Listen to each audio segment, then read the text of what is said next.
liveification process. Okay. All right. Okay, there we go. I was going to say, are we actually live? It's dogged me out. No data and stuff. But we should be live. Hello, everyone. Hello. No, I don't think Lucky's muted his controller.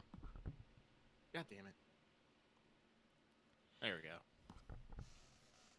I just hear like a very distant heyo in the background. I'm like, hold on. Wait a minute. All right.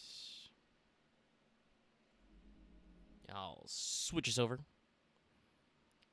I will remember to yell in Discord. That is a thing we do sometimes. Started trying to type manually at here. Without the at symbol. Just at here. That'll work. Me. Okay. Alright. We are on the autosave menu. How's things today, chat? Audio levels balanced? Everything good? I think I... No, I don't think I did readjust anything for 14's stream last, so... I know we rebalanced some stuff on Monday. But okay, we're back. We're back at Great Ace Attorney. Hopefully everyone watching live is caught up. They know what's up, because, like I said, last week's episode has, like, half as many views as normal. Not really sure what's up with that one. It's weird. Ugh. But we're going. Our background has changed back and stuff, so everything's fine. Let's see. If I hit continue, it should be go back there, but let's see. Headphones on. Ugh. Live chat is ostensibly here. Although... Do we... Oh, no. Okay, there it is. I'm like, hold on, can I see chat? Yeah, I don't know for sure. We'll see. Hopefully getting stuff together. I mean, we didn't take a week off from Monday streaming, so... But I don't really know how things go. But we announced our hiatus and stuff. And we're on hiatus. We're back. We're going in. Case 2-1. Probably gonna finish it tonight. I don't think this one was that complex. I hope so. I will hope not.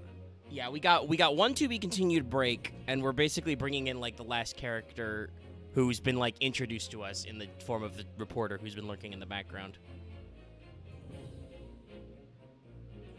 Well, yes, we did take a break from AA, but like I don't know. People say a lot of stuff about the algorithm. The main thing I know is that in general, it likes you to be consistent. But some people are just popular enough. Like, for instance, Russian Badger just posted a brand new video today. It's probably got, you know, more views than anything we've ever put on this channel at once already. Even though it's only like a 15-minute thing.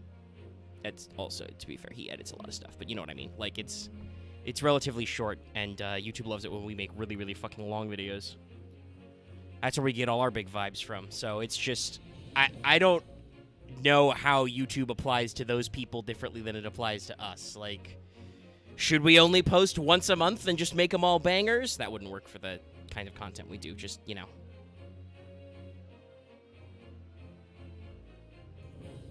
But, I mean, I don't know how it would be a subscriber percentile thing, Axe. That doesn't have anything to do with anything. It's raw view counts I'm talking about. And if you, the audience, presumably if you're watching now, you are subbed. If you're definitely talking in chat, you're subbed, because we have to do that thing to go through there.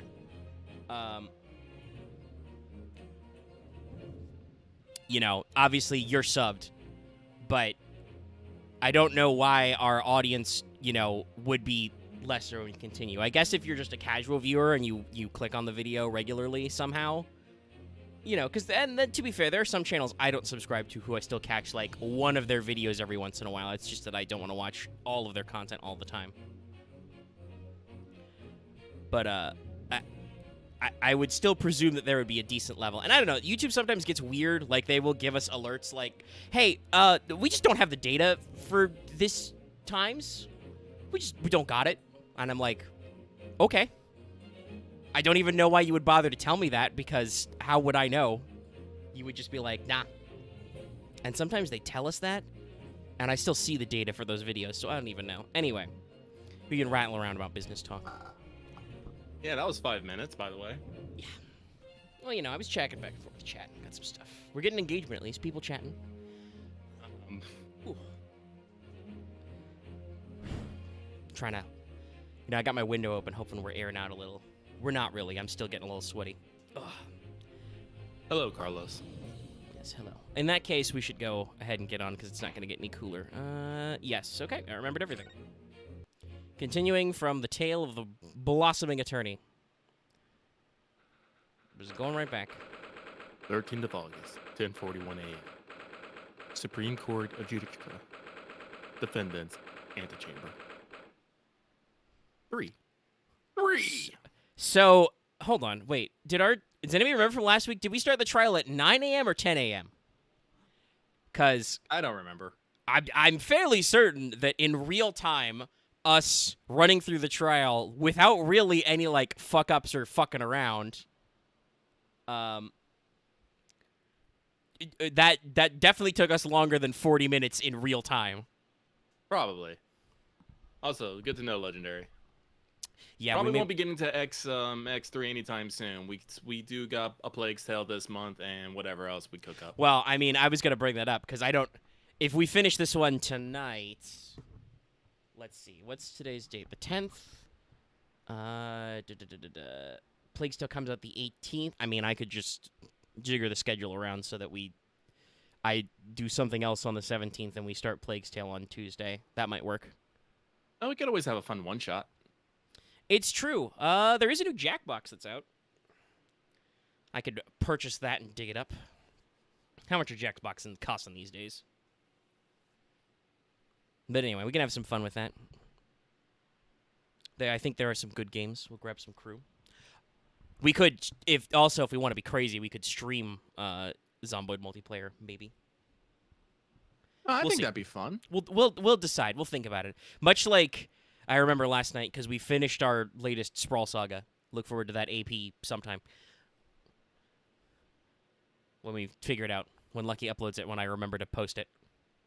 These two things are not guaranteed. But we were discussing the next game, and I was talking about how, like, a lot of the players wanted to go back to Gensekai, and I was like, yeah, I got my rough sketch notes on what to do next. They are, in fact, very rough. I thought I'd written a little bit more than I did, but it's fine. My next stage's plans were simple anyway. But Axe was like, oh, we could take a week off and do something. I'm like, well, the reason why I ask right now, right away when we finish on Sunday, is so that I have a whole week to plan it out and do the work, because it's not like it's ball-bustering or anything to write this smaller, like, focused stuff, you know, working on, like, a couple of quests at a time. So, same with streams. We can figure out what we want to do through the whole week and ask you people for what your opinions are. But okay, let's get to the dialogue.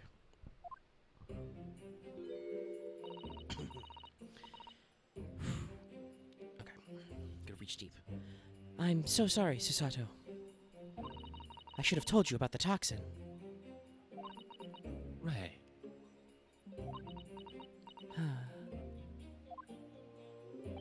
You have a strong sense of responsibility, I know. That's why you decided to shoulder the burden alone. Oh, caught me drinking water. No, that's not it at all. I was just... I was scared of my failure coming to light, that's all. So I hoped to retrieve the substance from the Englishwoman before anyone found out.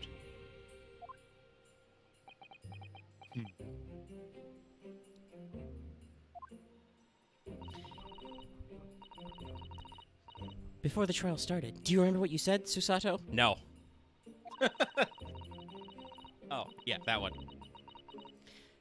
That you had no doubt in your mind about my innocence? That you stand by me to the last? I did the hand clasp thing in real life. I remember. Emoting. And yet I didn't deserve your trust in me. I hid important details from you, Susato. I completely betrayed your faith in me. Hit me, Susato! I deserve it! No, in fact, throw me to the floor! And I've just finished watching episode 2 of G-Witch, too, so... Wow.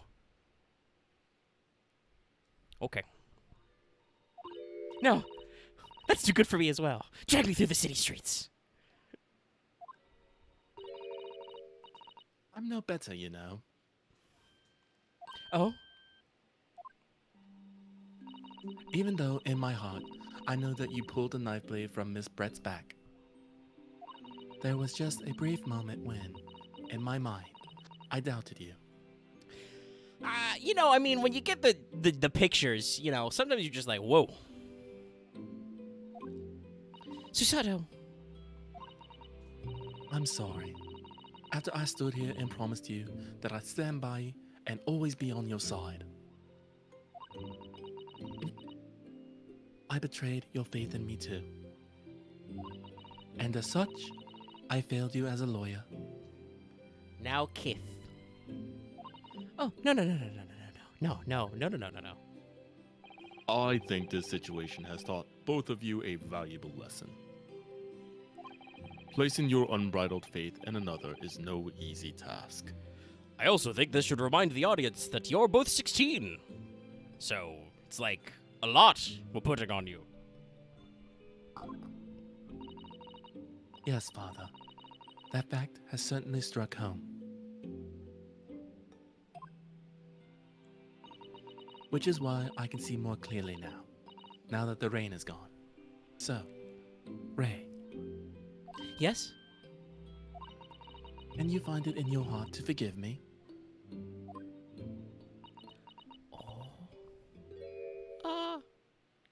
This one was about to tag you. Oh, Tag me, I guess. Susato.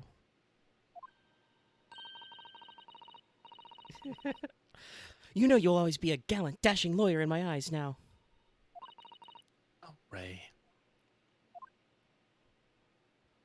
All right, back to it, baby. All right, game face. I was so scared, when it happened. I didn't know what was going on. The Englishman was sitting at the back of the hut, listening to what I was saying. She was not listening to what you were saying. She's getting stabbed.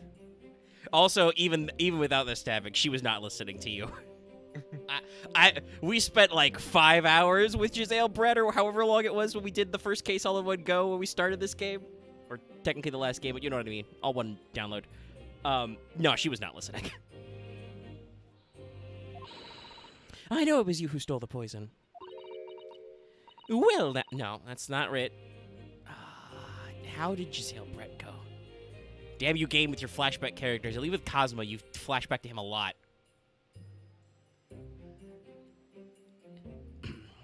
Well, now, whatever do you mean? I'll go more sinister, I guess. And then, a moment later, she suddenly got to her feet. Before collapsing on the floor in front of me, with a knife in her back. Knife not pictured. It all happened right before my eyes. I'm very traumatized. I need therapy, but that hasn't been invented yet. And you were the only people in the hut at the time. That's right. Just Miss Brett and myself. There was no one else. Except for that creepy photographer. So I just don't understand how she could have possibly been stabbed like that.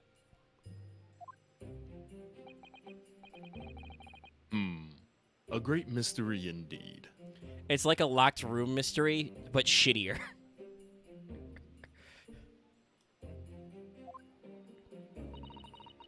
I still can't believe it happened. That's why I just couldn't bring myself to speak up. What I like to call shock. It will be all right. However it happened, and whatever really went on by the sea that day, I promise you that I am going to prove everything I'm going to prove everything you've said you saw is true. Ugh. Spoken like a true Mikatoba. If your next line is not, but I am a Naruhodo. Damn it. Now, I think we should discuss what's coming up in the trial, don't you? We don't have much time. We must make sure we have our facts in order. Yes, I expect the poison is going to come under close scrutiny in the upcoming proceedings. The police should hopefully have identified it on the blade by now.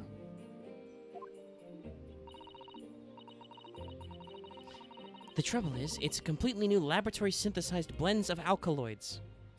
The police won't have any way of testing for it. Oh, I see. If only Herlock Sholmes was here.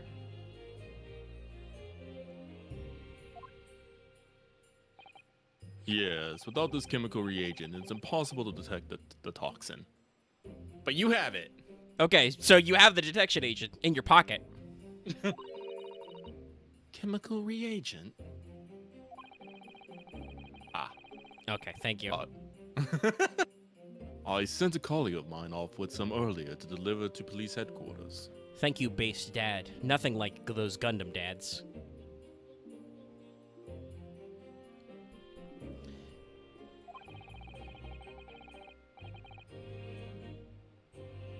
Sorry, I'm just thinking about Gundam dads. I'm just like, Well, I mean, episode 2 of G, like I said, I literally, before I got it started setting up, I watched episode 2 of G-Witch. There's a lot of non-based dads involved. There's a lot of terrible parents, as usual, for this kind of thing, but, you know.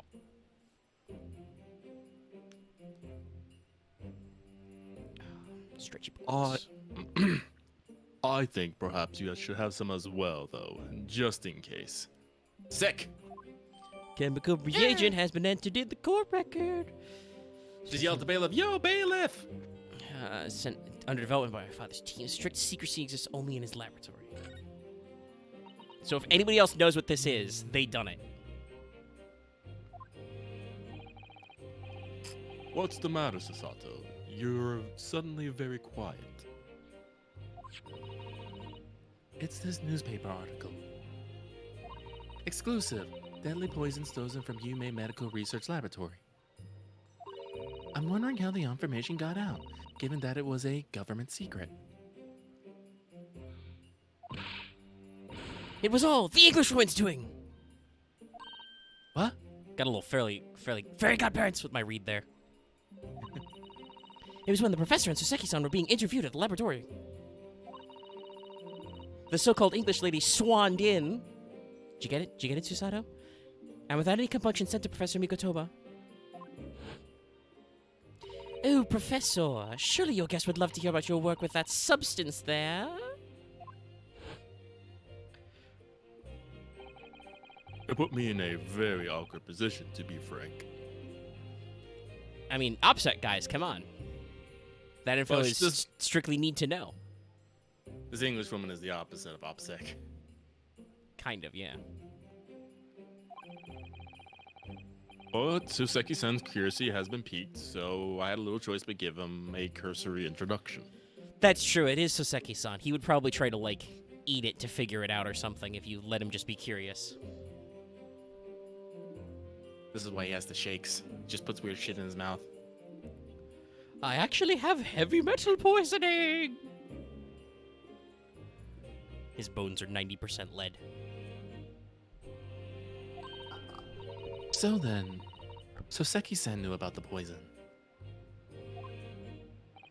Yes, and it's highly likely that the reporter who was writing up the story about us would have caught a glimpse of the toxin too. Mm-hmm. This mini Mimo-san. By the way, did that reporter join you all when you went to the beach? Oh, no. I don't remember the reporter being there. I bet he was there. Indeed, he shouldn't have been. I very much doubt anyone would have wanted him there. Correct. Oh. But that's the thing. Where reporters are wanted least, that's where they're most likely to show up. True facts. A known criminal had been given permission by the authorities to bathe by the seaside. Soseki-san pointed out that inviting a reporter might be problematic, so the man was sent back to his office. Oh, he didn't go back to his fucking office. Are you fucking kidding me?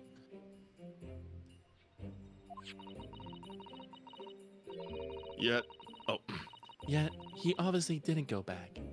He secretly followed the party to the beach and took this very candid photograph. This very candid photograph. Look at this graph! Still my favorite version of that edit. Graph. And then, presumably, he posted it anonymously to the police. Ah. Yes, that must be what happened.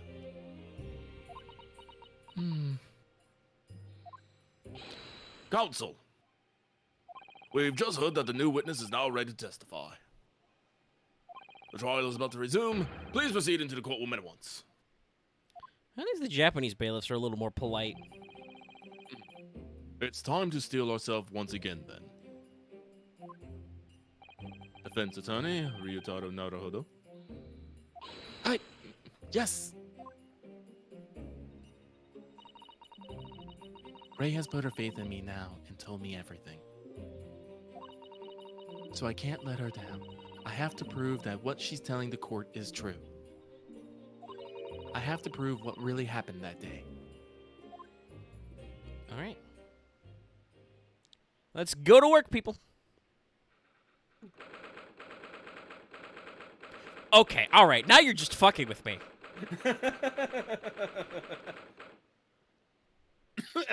We spent 50 minutes in the defendant's antechamber?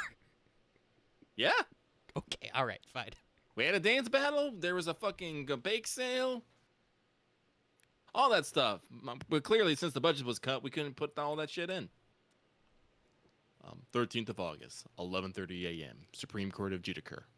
Courtroom 1. Do we have multiple courtrooms at the Supreme Court of Judicature? I don't know. I hereby call this court to order. As we reconvene to continue the trial of Rei Mimbami. Prosecutor Aochi, have you summoned the new witness? Did you go depose? Before I answer that question, Your Excellency, I have some very important news to share. That's not quite the right read, but you know. Oh. What news? And why does he look so happy about it? Because there's no fucking poison on the knife. During the recess, with the collaboration of Professor Migatoma's laboratory at Yume University, the police re-examined the knife that was used to end Miss Giselle Brett's life. Excellent. I admire your rapid handling of the matter. Oh, too kind, Your Excellency, too kind. Yes, I was merely carrying out your instructions, of course.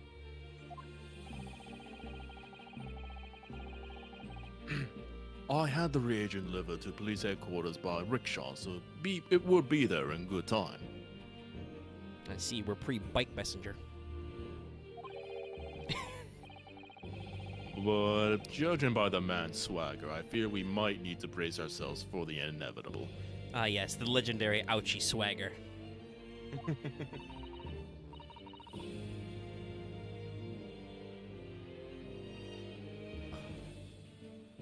And counsel, what were the results? Oh god. This dagger, which was so... No, that's not quite right. Gotta get up here in my nose. This dagger, which was so cruelly used to end the life of the victim, has no trace of poison anywhere along its blade.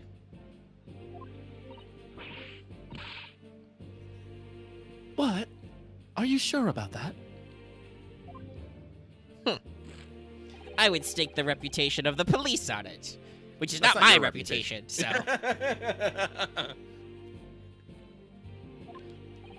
Armed with the reagent, the test is extremely simple. Oh, please tell me there's some fucking color change shit, Dr. Dad. They couldn't have made a mistake. Oh. Okay. Murder weapon murder entry the weapon. court. Yeah! No trace of poison. In short, the accused's feeble excuse earlier has been utterly destroyed. damn, getting destroyed before we even get a witness out. Yeah. Now, the prosecution is ready to call the new witness. Oh, the newspaper reporter who managed to capture a photograph of the crucial moment. Good. Well, okay, Axe, they did not describe the actual way the reagent works, but just because it's not biological. At least I don't think an alkaloid is necessarily an organic chemical. Because it would be based on alkaloid metals.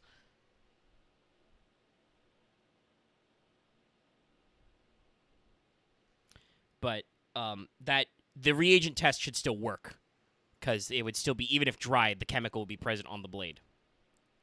So either the evidence is tampered or the poison wasn't on the knife. Either one is interesting. Very well, officer. Bring in the witness.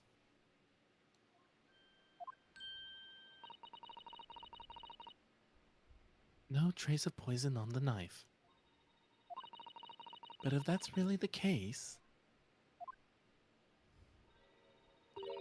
how could the toxin have entered the victim's body? I do, once again, would like to reiterate how much I love the animations in this game. Like, obviously, the getting blown back and collapsing is, like, vintage Ryunosuke Naruhodo. But then how Susato kind of gets herself back is very different. It's very much her animations. It's great. Anyway, everybody brace yourself. It's time for this guy. Witness, please state your name and occupation for the court.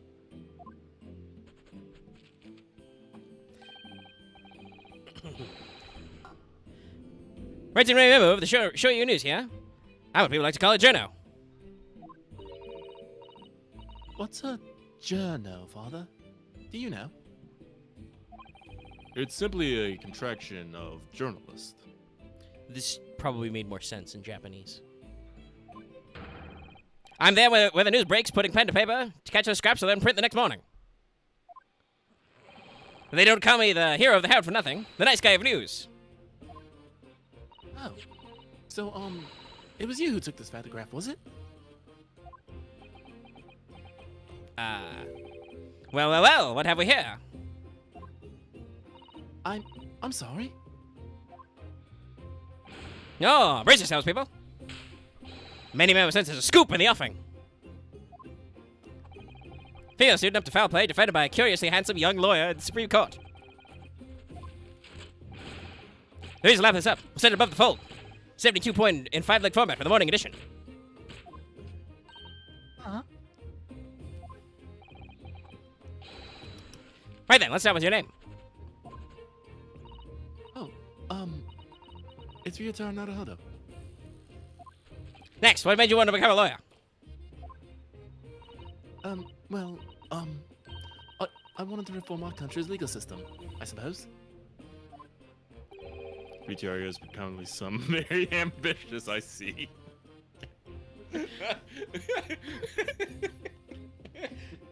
I'm sorry, I'm just like, I just love how Migato's just completely no-selling it. Just, Yes.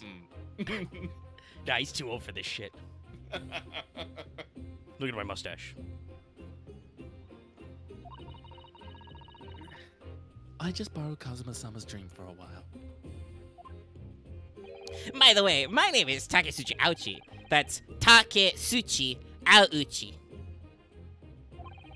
The so-called dark horse of the Supreme Court. My objections strike fear into every defense lawyer's heart. Yes. No, the readers won't buy that. What? Witness. Yes. What this court demands to know is whether or not you were responsible for the taking of this picture.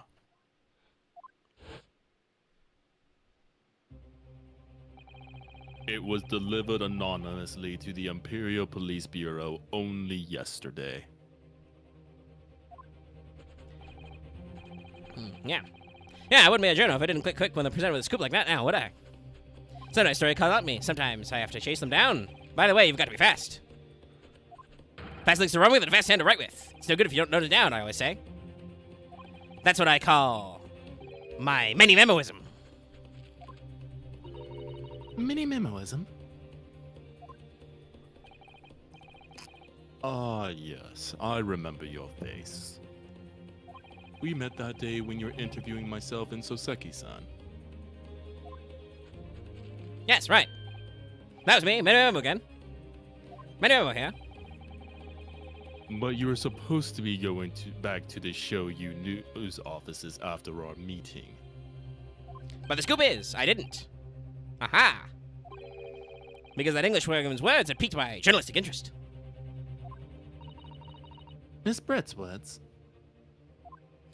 By the way, it should be horrifying how easy it is for me to do this voice. A criminal left to do as she pleases, just because she happens to be a British citizen? It's wholesome! This country's judiciary is rotten to the core. The Supreme Court's rulings aren't with the paper they're written on. The police are just imperial pawns. Stay your tongue, young man. There are complex political issues at play. Humph. Well, anyway. I clearly jotted down those words she said in my memo pad. Are you ready? I'll read it out. It's all here. Right. Here goes. I should like to go with everyone to see our country's coast. A serious criminal going on about some junket. The people need to know about this. That's why I decided to sneak after them. To get that open story so I can hammer her to the press.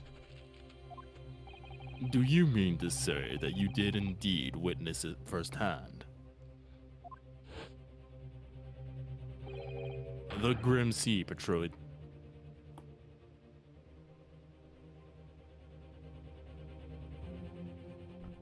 You okay with that, Chief? Did I not say that right? No, I think you cut out a little. I heard like a little click. Didn't get the whole read. Oh. The Grim Sea portrayed in this photograph. Okay, there we go. Good. Oh, yes. So, my very own Jodo eyes. From start to finish, through the viewfinder of my trusty camera. Thank you, Mini Memo-san. You will now give a formal testimony before the court. Because that wasn't formal, and I don't know if we swore him in yet, so I don't know if any of that stuff he said count. Oh, jeez. Gonna adjust my seating slightly. I'm already getting sweaty in the chair. Curse you, temperature. You will state you will state exactly what it is that you witnessed on the events surrounding Miss Brett's death.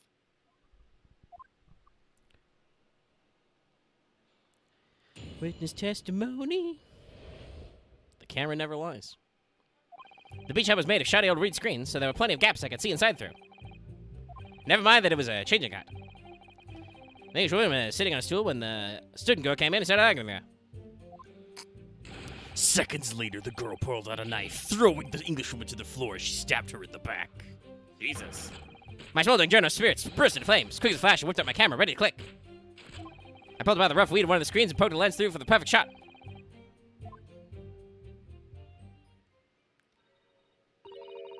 Read screens, you say? Right. You can see them clearly enough, and then a great shot I snapped.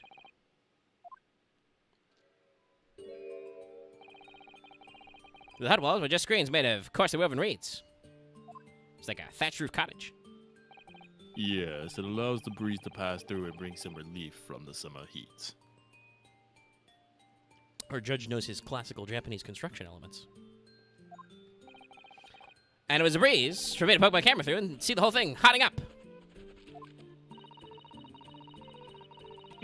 Ignoring for the time being the appalling invasion of privacy involved, Privacy? What's that? did you witness everything that happened from the moment the defendant entered the hut? Oh, yes, I saw it. Saw the whole thing from start to finish. And you say that you took the photograph through a gap in one of the screens. Luckily for me, they were pretty shoddily woven. I pulled the reeds apart and thrust my lens of the camera through the gap. Would I get away with it? Or what have I seen? It's the gamble of a lifetime. A tenacity of purpose that's considered admirable in a journalist, I suppose. Run a risk one day, run a scoop the next. That's a maybe always in a nutshell.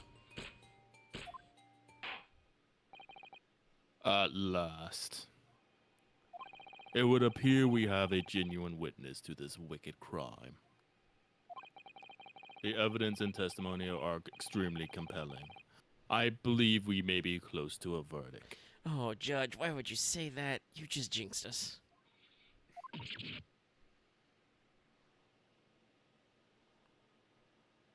No. Actually, I just realized we haven't looked at our court record in a while. So let's see, what do we got? got a Photograph, just magnifying glass, so nothing new there. We got the bottle. There's some dialogue to just like click it looks like. Probably just names the label or something. Okay, label appears. The Foreign label language you appears don't to be know? written in a foreign language that I don't know. It's German, so your knowledge of English is going to be of little help here, I'm afraid. Couldn't you have just written medicine on it in Japanese? Then we'd all be able to read it. German is the international language of medicine, my dear. True. But yes, I can certainly see the merit in labeling the bottle in Japanese. Though I'm not sure medicine would be entirely appropriate. Then why was it written in German? Well, it is medical. It's not necessarily medicine. Also, love that sprite for Susato. Okay, and knife. Stabs! Knife. Blood. Knife blood. Ah, yes, this must be the victim's blood. Oh dear. Blood is never a pretty sight, is it? I'm having to fight the urge to run under a hot tap and get it clean. That is not the reaction I thought you would have. You've always been fastidious about cleanliness, haven't you? I think this is something else, Father. What, bloodlust? You want to get rid of the evidence? Alright, that's all we got. Okay. So not a lot. Wait, well, can we look at the first photo again real quick? E. Yeah, it does look like there's some gaps in there. Yeah, and there's a big gap right behind her seat, though. Keeping in mind that when we get to Cross-X, which I think we're about to, his testimony is that Rei Membami, who admittedly does have some martial arts poses, she has a kung fu action grip, but Giselle Brett, you know, has the wherewithal to murder a professor in cold blood with a gun and, like, futz with the, you know, fuck around with what's on the table and shit. So, like, I don't know if Membami, has the chutzpah, the gumption to throw her to the ground and shank her in the back with no defensive wounds. But anyway, that's something we don't really discuss. Wonderful news, Your Excellency. Wonderful. I think my ouchie's getting a little loose.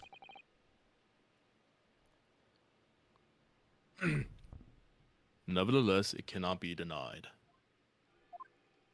that this testimony begs one very large question. One question. Exclusive news, a startling photograph, all the makings of an exceptional story for the reporter. Why then? Why was the story never published? Oof. Oh, that's right.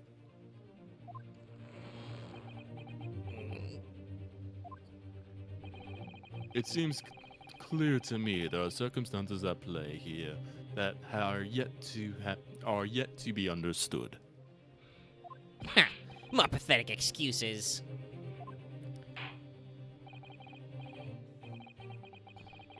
Well, counsel, proceed with your cross-examination.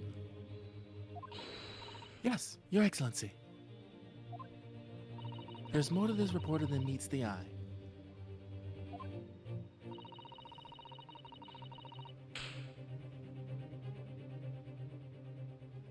He's keeping something about this case very close to his chest. Like his suspenders. Okay, what are we working with here, Capo? Peach Hut, shoddy screens. Stool, arguing. That was pull out a knife.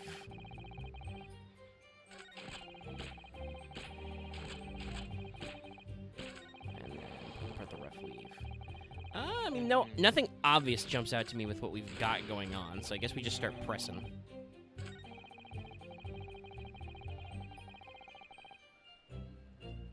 I feel like we need him to cough up a couple extra details. Oh, let's start from the top and start pressing. Hold it! What made you want to see what was happening inside the beach hunt in the first place? Call it Jono instinct. Can you think of a better reason? Oh, I don't know. Perhaps as well as being a proven criminal, the person inside was a young woman. That's right, attack the witness credibility. Call him pervert. Ah, I see where you're going with this. Brace yourselves, people. He's painting the Jono as a voyeur. It's hardly slander, sir. You had a camera and you were taking pictures without the woman's knowledge. Nope, you've got it all wrong. Little student boy. Sorry. To my mind, all that was inside that hut was a scoop. Nothing more, nothing less. Scoop's no agenda. Man or woman, it's all news. It's not even memoism, it's basic journalism. If only the courtroom is as indiscriminate. Right, so, if that's all buttoned up, can we move on? Tell the court then, witness. What sight befell your eyes when you looked inside the hut? Never mind, I'm just gonna move on to. I said they vindicated my Jono instinct, that's what. When I pulled back the reeds, I could see all as clear as day. And that's the lead into the next line. Okay, and Axe did bring this up. If she was sitting on the stool, wouldn't she have been blocking the shot? So you actually saw Mbambi-san entering the hut? Yep. And she was raging. Raging like my Jono spirit. And the argument you mentioned, what was it about exactly? You stole it. I didn't steal it. That kind of thing. Talking about the poison, I suppose. Student girl walked right to the English and really started laying into her. I mean, if she laid into it anymore, it would have been eggs. Okay. No. You are not allowed to use that metaphor, aphorism, whatever. Please never say that again. The man should have been an author. His descriptive talents are wasted on journalism. Damn, you should be a fucking comedian. But the student's rantings fell on deaf ears. Like a Japanese person listening to English for the first time. He really ought to work on assemblies first, though, to be honest. Anyway, the point is, the woman in the dock was mightily angrily. And her temper finally got the better of her, it seems. Dear me. Which was the climactic moment that I caught on film.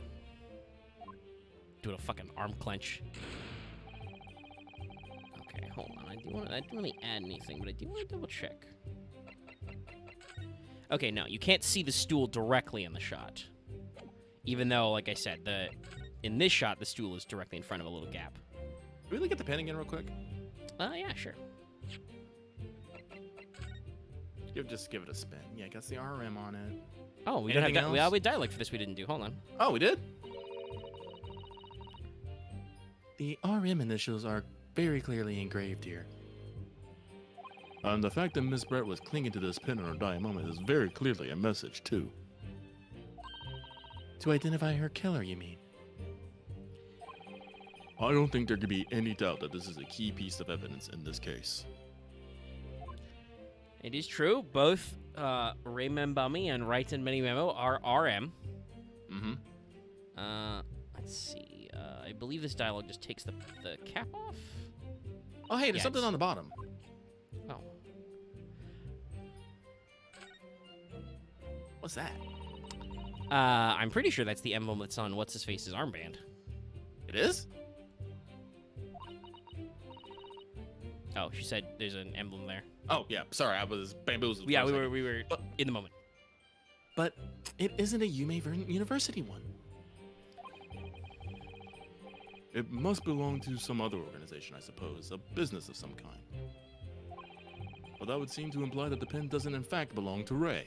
Yeah, hard evidence. Oh, okay. Oh, it cool. updates. Fuck yeah. Yes. With an emblem of yeah. some description. There is a very small amount of liquid still inside the ink reservoir. Yeah. Okay. And then when you click on that, it fucking unscrews, right? Oh. Oh, right. Sorry, I clicked on the wrong area. Yeah, because it's there. Down there. I got a little too high. And then unscrew the barrel. Whee! Then it has a little bit of blue in there, apparently. Okay, so the emblem was important. Yes, that was good. And we actually covered... We didn't get that dialogue about the initials before. Okay. Yeah. Nothing new we can do with the reservoir or the cap. But that was good to cover. And let me... Any? hold on. Z... Where's... Oh, it is as a symbol. Yeah, but to say. I want to tap his dialogue there. So, yeah, that's... I mean, so I think we've pretty clinically proven with our eyeballs that it's his pen, given the ink on his hands and the emblem. But now we need him to say something that lets us... Maybe not introduce that fact, but, like, figure out what we can do that contradicts his testimony. So I guess we'll do this one. Yeah. Disclaim. Do you swear before this court that you actually saw the precise moment when the stabbing took place? This sounds like a lead into getting him to say something he shouldn't. Ha! A precise moment? I didn't see just that. I saw the whole hellish scene play out. I From really start to wish he finish. stopped doing that with his suspenders. He's gonna wear them out. Hey! Ouchie, I'm gonna eat your hair. I'm gonna get up, I'm gonna take the murder weapon, I'm gonna wash it off in hot water, and I'm gonna shave your head. I have here a simple plan of the beach hut. Perhaps you could use it to explain to the court exactly what you witnessed.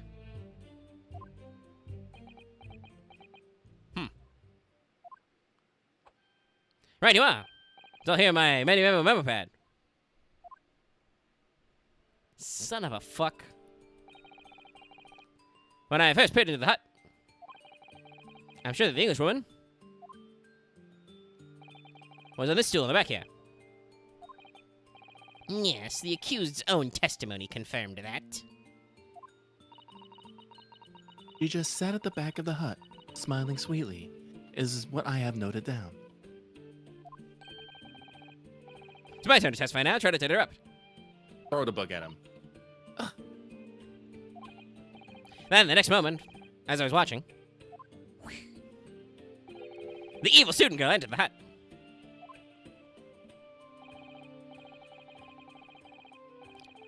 After a while, the pair of them ended up in the middle of the hut arguing fiercely. The English went for the student, but the girl dodged out of the way. And in a flash, plunged the knife into her adversary's back as the two passed each other.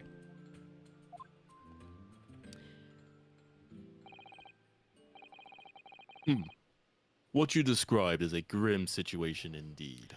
By the way, I occasionally bring this up, but I would like to remind everybody, one of the college courses I did when I got my degree in criminal justice was on interrogations and questioning. And when discussing the methodology by which you determine if someone is probably lying to you about something, the number one thing is usually people who are lying about where they were, what they're doing, they make up very elaborate lies and dodges and stories.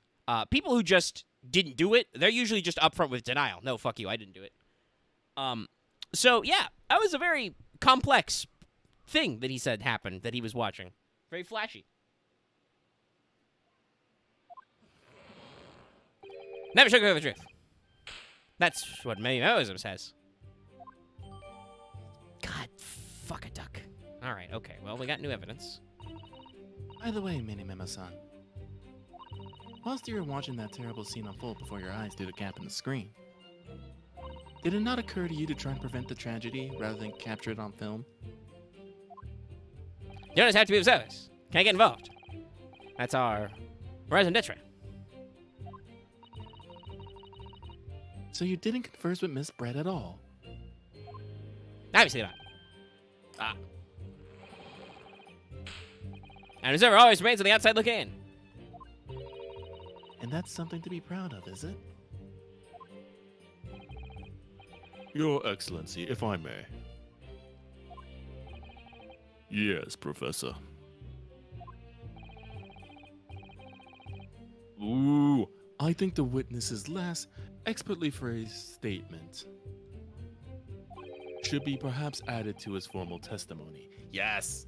Yes. Because you can throw the pin at him. Yes. Father, what are you? Yeah, that's what I said. Oh, I said when we started this. That sounds like we're leading into a question that's gonna get him to say something he shouldn't. Yeah. I will grant the defense's request. Should we keep pressing or should we just throw the pen immediately? Mini Memo-san, you will supplement your formal testimony with the aforementioned statement.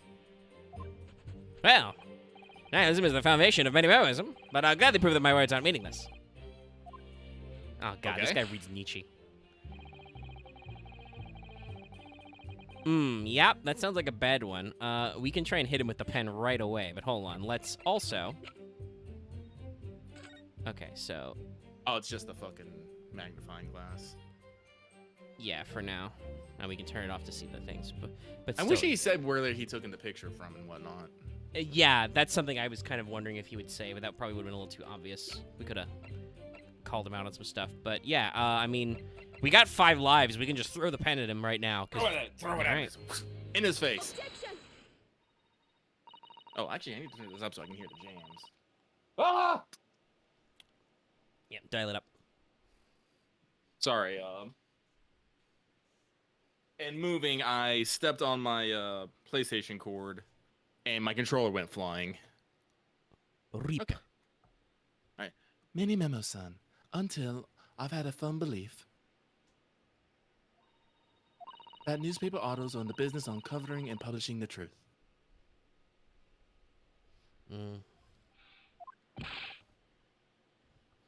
You're spot on there. The rest don't lie, which is why I'm proud to wear the emblem of Show You News on my arm. Anyway, that's more many memoism. Sadly, though, it seems that the journalists who write for those papers don't always share the same passion for the truth. What? What are you suggesting with those recriminatory words, counsel? Mini Metmo-san, do you recognize this fountain pen? Ah! That's what we Yes, call the it. sweat. Got him. This pen was found at the scene of Miss Brett's death. In fact, the murdered victim was gripping it in her hand as she died. What are you?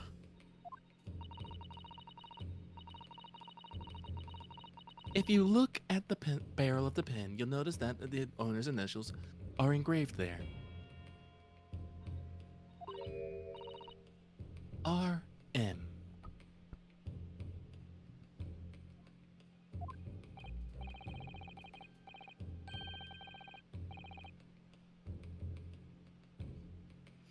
Thank you for bringing that up, counsel. The initials of the accused, remember me. Is it a coincidence, I wonder?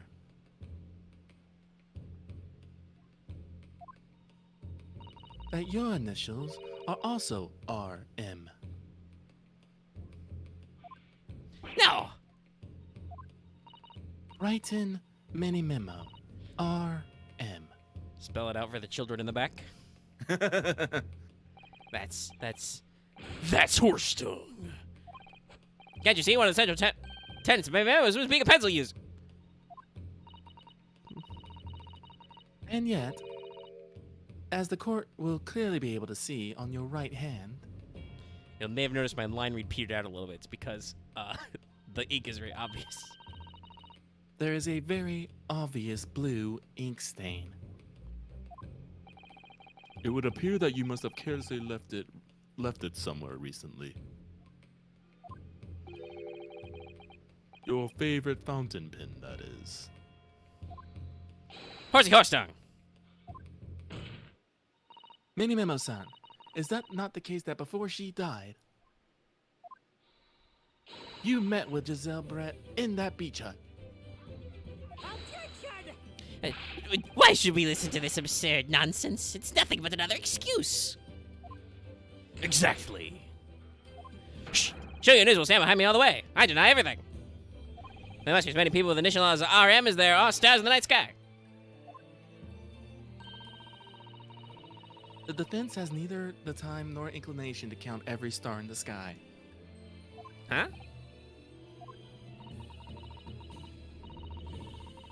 I feel like this is her fucking jaunty hand on sword animation. Yeah, right this now. is her version of again, I love how they borrow from what they did already with Ryunosuke for her, basically cosplaying him. This is definitely her version of, hand on sword. And yet, there's no need anyway, because this pin has more to tell. Yes, there is another clue. A clue that undeniably proves who its real owner really is. In that case, counsel, the defense will now show the court where this alleged clue lies. Oh, it's the emblem. Yes, emblem. Yes. Just shove it in his face. Just grind it in there. Yes, of course, Your Excellency. Shwacha.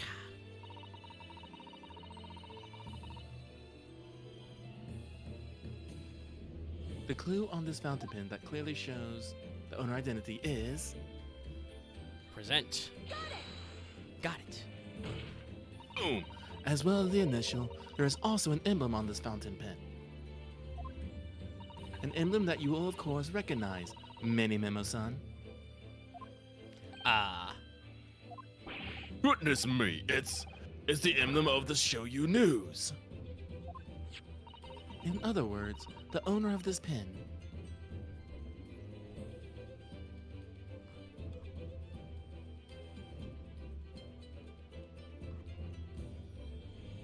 All right, the dialogue in there. Is an employee of the Shoyu News whose initials are RM. Also, no, Axe. With Ouchie, with the tutorial prosecutor? No, assume nothing. He's a dungus. He doesn't know shit. That guy is always a doofus. How do you not know this? Because since Lucky doesn't know, Prosecutor Ouchie is a... similar to how Ryunosuke is supposed to be an ancestor to Phoenix Wright, Ouchie is an XP of the recurring tutorial prosecutor from the original trilogy, whose name is Winston Payne. Get it? Payne, Ouchie, everybody? Anyway, return to your regular scheduled drama. Suddenly the stars in the night sky don't seem so numerous, do they? Nice. Well, Memo-san, how do you respond? No! Order, order! Explain yourself, witness. This is a great sprite.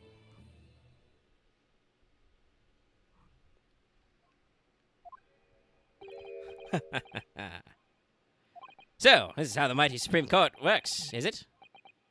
Using coercive tactics to have well-meaning citizens reveal harmless secrets? I've used nothing but honest tactics. All right, then fine. I won't try to hide it anymore.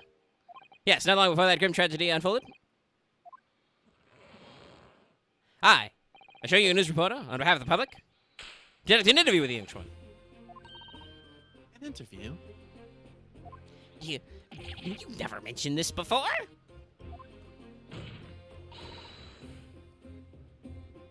When exactly was this? As I said, it was before that evil little student girl showed her face in the hut. Couldn't have lasted more than 2-3 minutes, that's all. Just a brief exchange. But it came to nothing. And as we may say, the people don't pay their dues for unworthy news. You made that rhyme, you little shit. However insignificant you deem it to be, this court cannot overlook the meeting between yourself and the victim.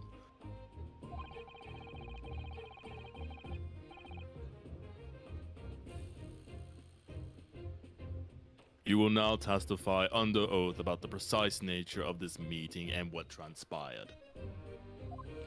Got it. Yes, all right. But on one condition. Condition? In all good conscience, I couldn't speak out alone about this. You need to call back the earlier witness, Soseki Natsume-san. Soseki-san? Oh yes, according to my notes here, that man has a secret of his own. And brace yourselves. It's not a harmless one. It's big. What?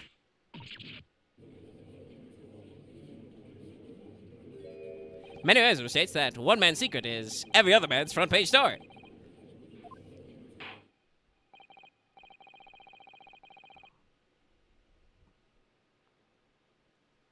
Very well. I will grant the witness's request in this instance.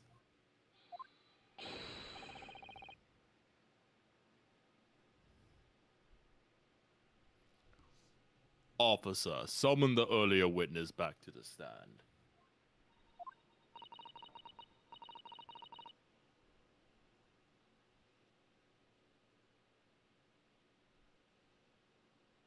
So Seki-san hiding something? Well, he is very shifty, naturally. Like that. Yeah. The witness's secrets. I asked the English woman for an interview, but she declined. So I left the hut without making fuss. Lies. Then, once you see them outside, I saw the woman being stabbed and the other witnesses come running. I didn't realize the victim still had a pulse, so he ran up to fetch help. That's when this writer man here asked the woman a very significant question. But he didn't say anything about that in his testimony, which is why many members demands I reveal it now.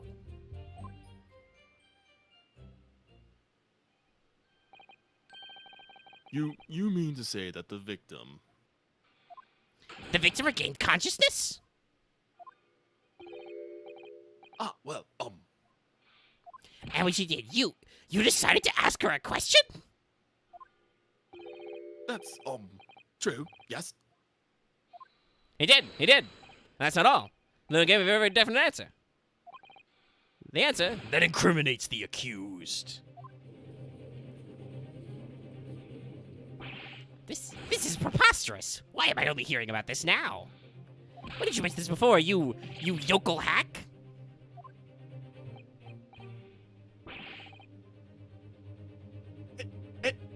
It wasn't even a conversation. Yes, I did pose a withering English rose a question. I don't deny it. But she could no longer speak. She was barely conscious, even.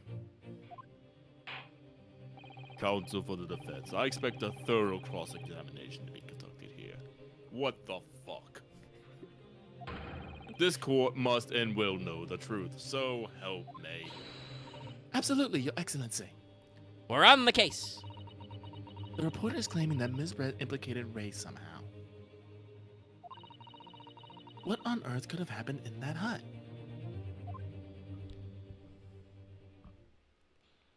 All right.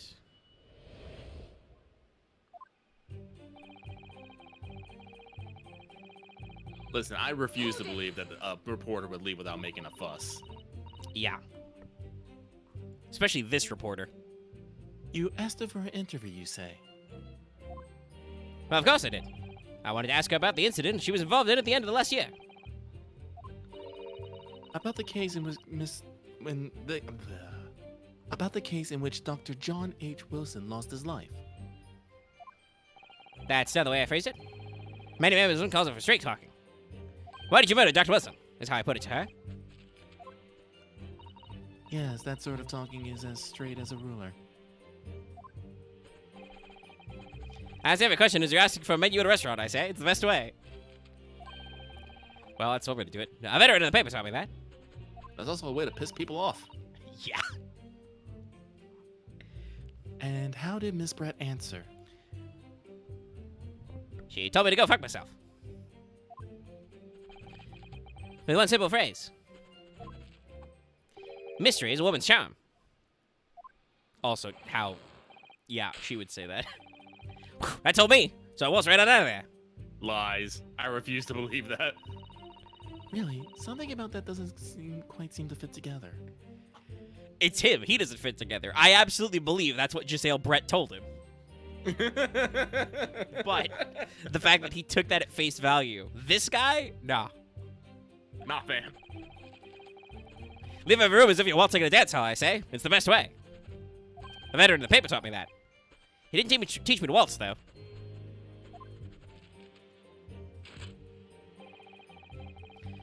Also, by the way, the court reporter is going to need to confiscate that roll of film when you're done.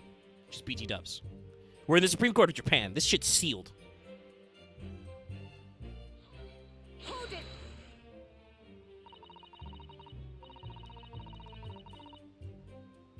That was very persistent of you, considering that Miss Bray had just turned you away. Persistence wins the prize. Any memoist will tell you that. Of course, I'm the only memoist, but anyway. Let them think you've left, and just when they lower their guard, that's when you swoop in for the scoop. And the fruits of your labor are all too apparent in this telling photograph. Though I'm sure the young yokel student would rather not be reminded of this damning evidence. Actually, it's thanks to that photograph that we managed to identify this witness. I know that you found me. I'll tell you whatever you want to know. I've got nothing to hide. I'm sure. Please, do go ahead, witness. The court is eager to hear what you have to say. Try to stop me. There's a story to tell here, and I'm going to tell it. Alright.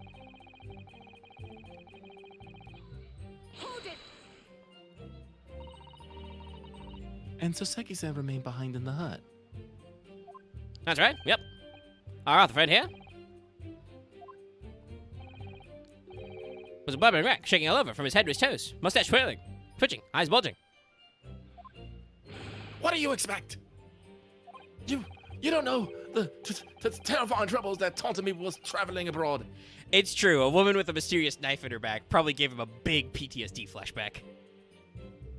He's just sitting there muttering to himself, the Reaper. Back behind Babel bars. They'll be coming for me, surely. That's all I can think. I felt as though I was gasping for air, drowning in a sea of cold sweat. He is actually talking about a legitimate anxiety attack. Oh, Soseki-san. His experiences in London have scarred him deeply.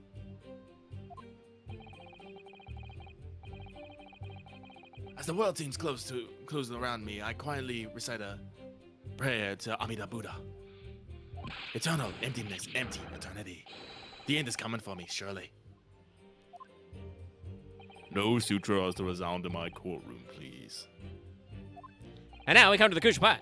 That's when it happened. I wonder if we're going to get to the end of pressing all of these statements and they're going to be like, but Ryotaro, you've got to look at both witnesses. Because I noticed we don't have that feature yet. Yeah, I don't see our slidey bar. Yeah, we don't have the slidey bar yet. So this might just be another natural tutorial to it.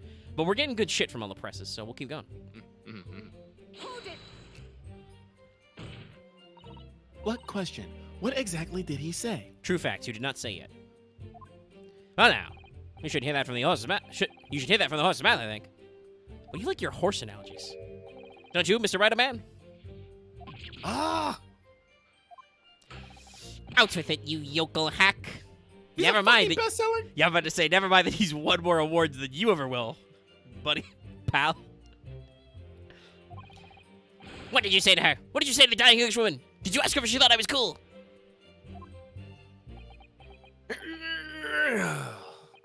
Well, in truth, I've been catching crabs at the water's edge and building castles in the sand, you see. How wholesome. Well, the seaside is a place to be at leisure, I suppose, even for a grown man. Your Honor, have you seen this man? The dude needs to relax, okay?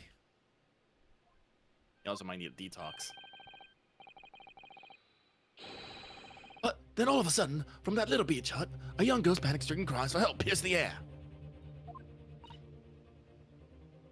Ray. I ran up the beach to see what was happening, to find the defendant leaving over the collapsed victim. As soon as Inspector Hosonaga saw Miss Brett on the ground, he sprinted off to get help. And then, just a moment later, I heard a faint moan. A moan from the dead Englishwoman. So she wasn't dead, buddy. I nearly jumped out of my skin. But what did you ask her, Soseki-san? I asked her, who did this to you? Don't protract this any longer. How did the woman respond? She didn't. She said nothing in response. But When in the stand, you will answer the questions asked of you unambiguously. Now, without evasions or reticence, I demand that you amend your testimony. I will.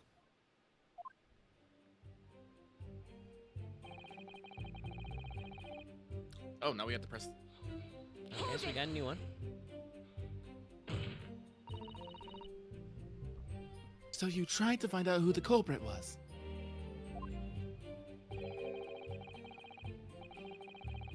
Ooh, I like this one. He who asks a fool is a fool for a minute. He who does not remains a fool forever. I like it. And having been labeled a criminal twice during my time in Great Britain, I was quick to make up my mind. Twice, you say? Put a pin in that one, chat. Why? Better to be a fool for a minute than remain a fool in prison forever. However, you've indicated that the victim has failed to respond. Is that correct? I know why. I know why the Englishwoman said nothing. She was ignoring me because of my stoop and mustache because I'm Japanese. Oh dear, Soseki-san has really developed a dislike for the English, it seems. Having read the report on his time in Great Britain, I can't say I'm surprised at his xenophobia. My Englishman didn't know you at all. Did she, Mr. Riderman? Hold on, are you coaching the other witness in the stand? Yeah, no, totally. You're not allowed to do that. Yeah, well, yes, all right. She did respond in a manner of speaking, I suppose. I suppose.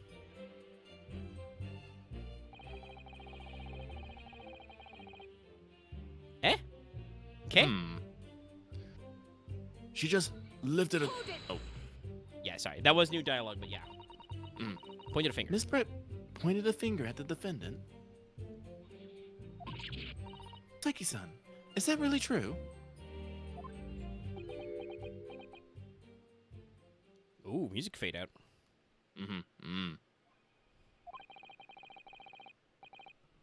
It's not easy to stand here and say this, but... When we first entered the beach hut, the English woman was brought on the floor before us, with the student girl standing on the far side of her. And when I asked, who did this to you? Oh.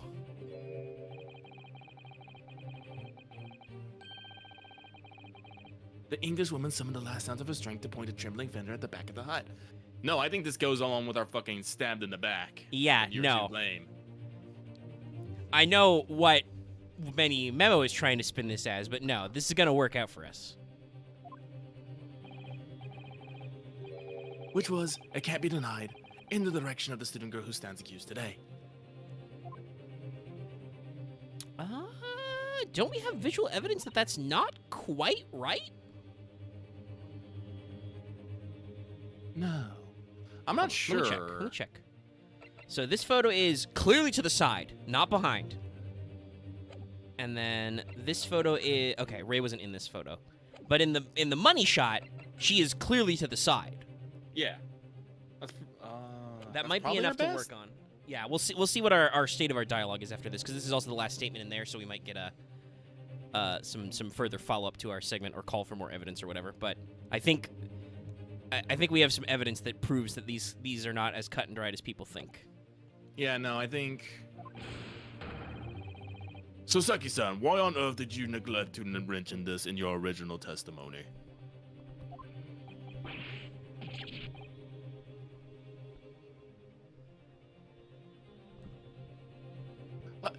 But, fiddlesticks, I say! This is not a British court of law. You will respond in Japanese.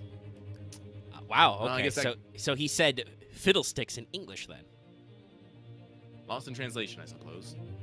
I mean, they tried to. They do try, but... Yes, of course. The English woman did point her finger towards the back of the hut, but I was trembling. And she was trembling. And everything was a blur. And thinking about it, I feel as though perhaps she was pointing at a slightly different direction. Actually, no. Not slightly, in a very different direction to where the stern girl was standing. Thank you. Somewhere at the back of the hut, where no one was standing at all. Yes. You mean that your memory of the events and the direction in which the victim was pointing are both unclear? Listen, Soseki-san is in a state of shock. Yes, that's it. Unclear. I'm very, very unclear. Objection! Your Excellency, surely this proves this matter beyond all reasonable doubt. Yes, the woman may barely have been conscious, and yes, perhaps her finger wavered slightly. But there can be no doubt that this was an attempt by the victim to confirm the identity of her assailant. Why?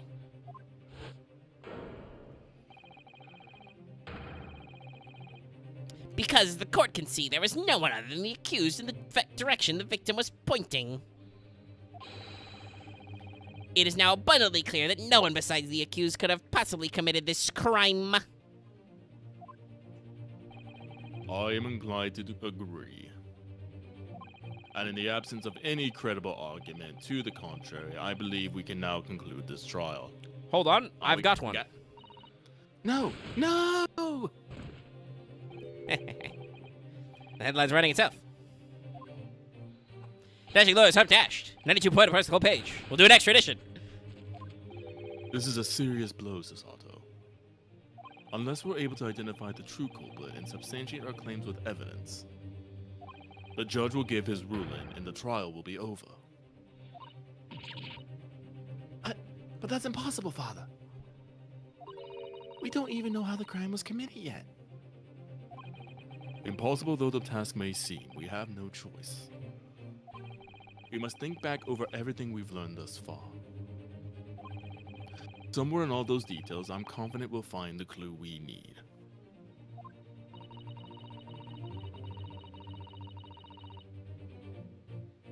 Ray gave us her account of how events unfolded in the defendant's antechamber before the trial resumed.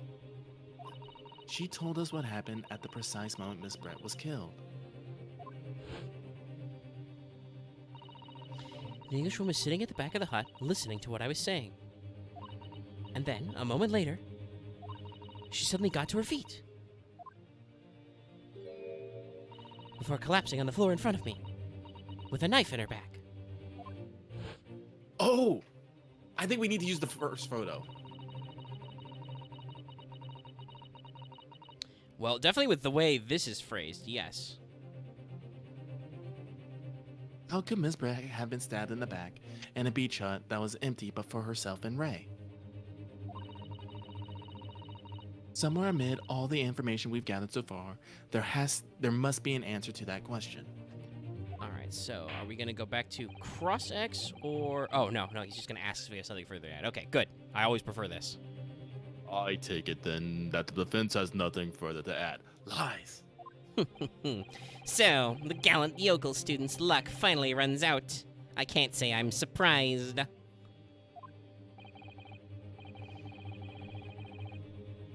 In that case, I'm ready to deliver my final verdict on this matter.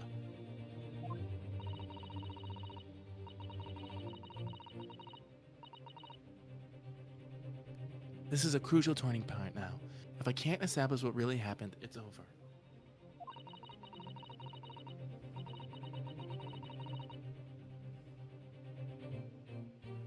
Where was the culprit hiding? And how did he or she stab the victim? I know. Objection!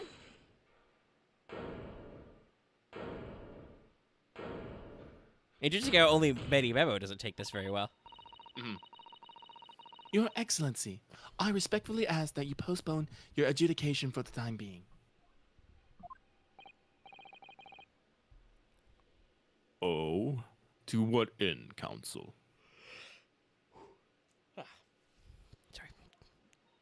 Yoni breaths. Haha.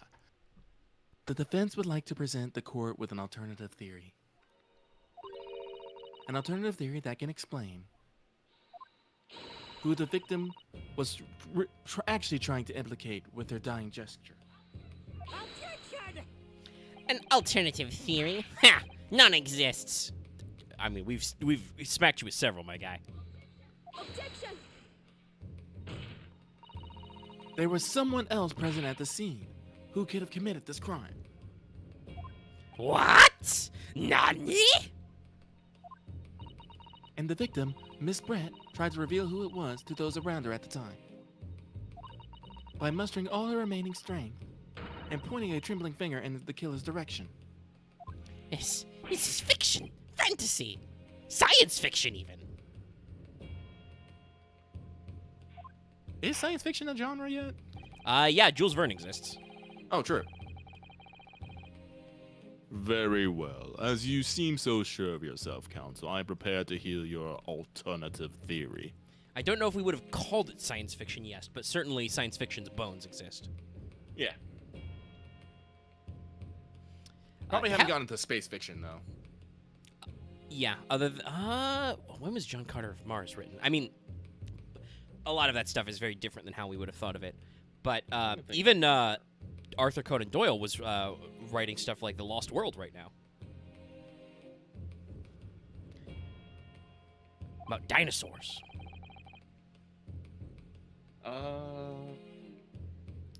It was written in 1917. Yeah, so that's not yet. So I don't think, other than Jules Verne was Earth to the Moon. Yeah, that's very. Earth Oh to wait, the no, Moon's very excuse me, recent. 1911. Okay. That's still a little bit later than this, but yeah. But, 20,000 Leagues, Earth to the Moon. We're getting there. We're building up. Turn our heavens to the stars, as it were. I mean, I think we only, got back into the planetary fever right around the turn of the century. That was when Neptune was discovered, I think. Anyway, that's a whole lot of stuff about counting how many planets there are that I would love to get into, but we don't need to get into right now because we are doing dramatic. So, young Ryotaro Naruhodo. Yes, Your Excellency. You will present your latest theory to the court by means of this plan. At the moment the victim was stabbed, where exactly are you proposing the culprit was concealed? Okay, all right. Thank you, game, for pitching me this ball. Yeah, okay, so there's no icon change. Right out here. Take that!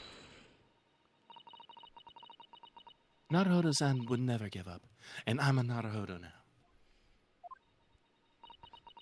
The true culprit who fatally stabbed Miss Brett was concealed in this location here. Are you mad, Counsel? You're suggesting the culprit was outside the hut. Huh? What? Nani? Order, order, order. Oh, he's gone up to 3. I don't think we've ever made it to 4 orders. We know shit's fucked when we get that far. People are excited. But student lawyer Naruhodo-san Esquire, that makes no sense at all. You've just pointed out the exact spot where I was hiding to get my scoop snap. You! I've got you now. Give me those suspenders. But I didn't see any suspicious individuals loitering about. I can swear to that. Obviously. And if the culprit had been outside the hut, there is no way he or she could have stabbed the victim inside the hut. Okay, Ouchie, come on. We literally went over how fucking flimsy this hut is. Actually, Proserochi, there is a way.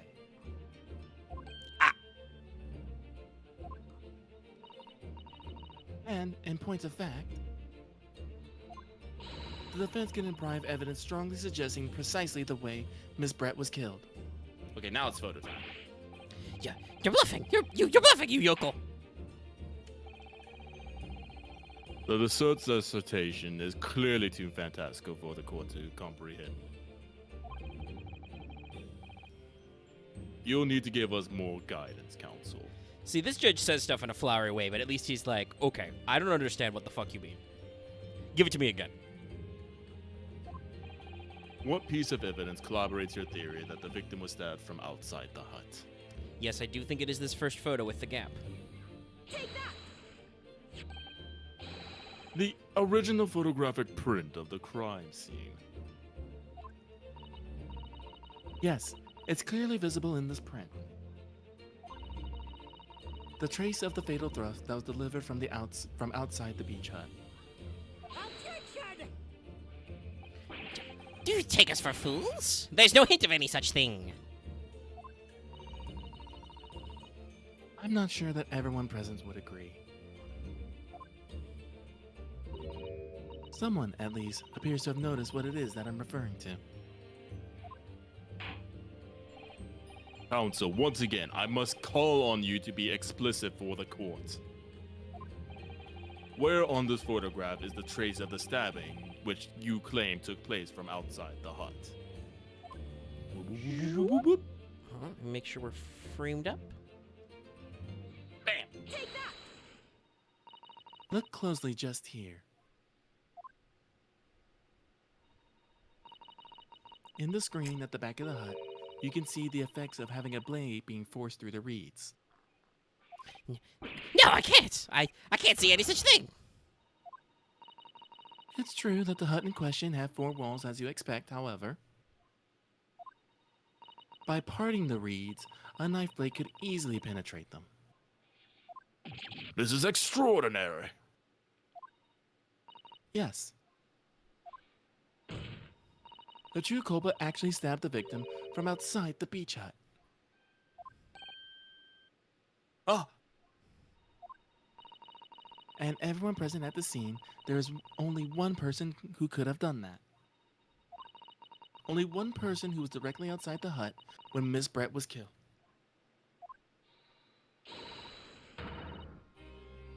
Right, Tin Mini Memo-san. It could only have been you. No! Objection! This preposterous idea leaves me almost speechless. Just look at the photograph again. The victim lies almost exactly in the centra of the beach hut, does she not? Are we to assume that as part of this farcical scenario, the assailant was a knife thrower? Objection! oh, sorry, I was getting some water here for a second. No, that's fair. We're doing a lot. We're in the thickest of it right now. We're in the rumbus. No, of course not. We're not?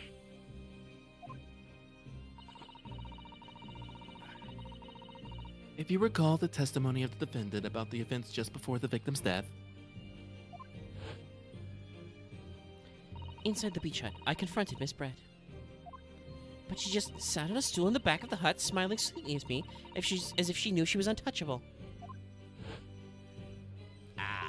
A stool?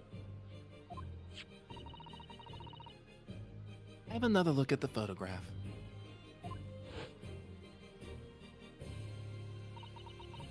The slit in the reed screen Yeah, it's right above the stool. would align perfectly with the back of the person who was sitting on that stool. My word. So in fact, the victim was... Killed while sitting on that stool by a stab to her back delivered through the reed screen. It was Colonel Mustard in the conservatory with the lead pipe. Fungus.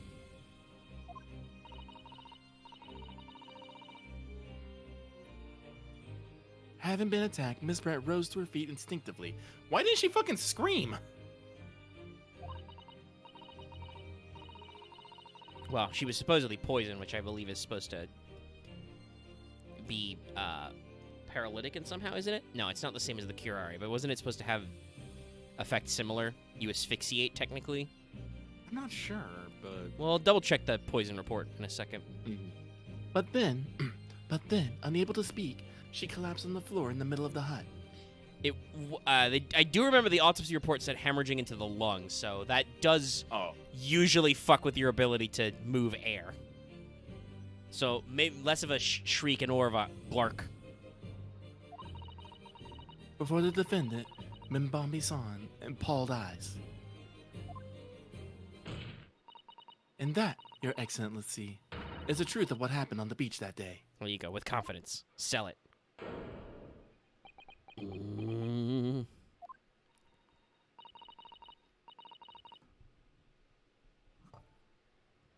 By your silence, Mini-Memo-san. I take it that you don't deny the charge. This is absurd!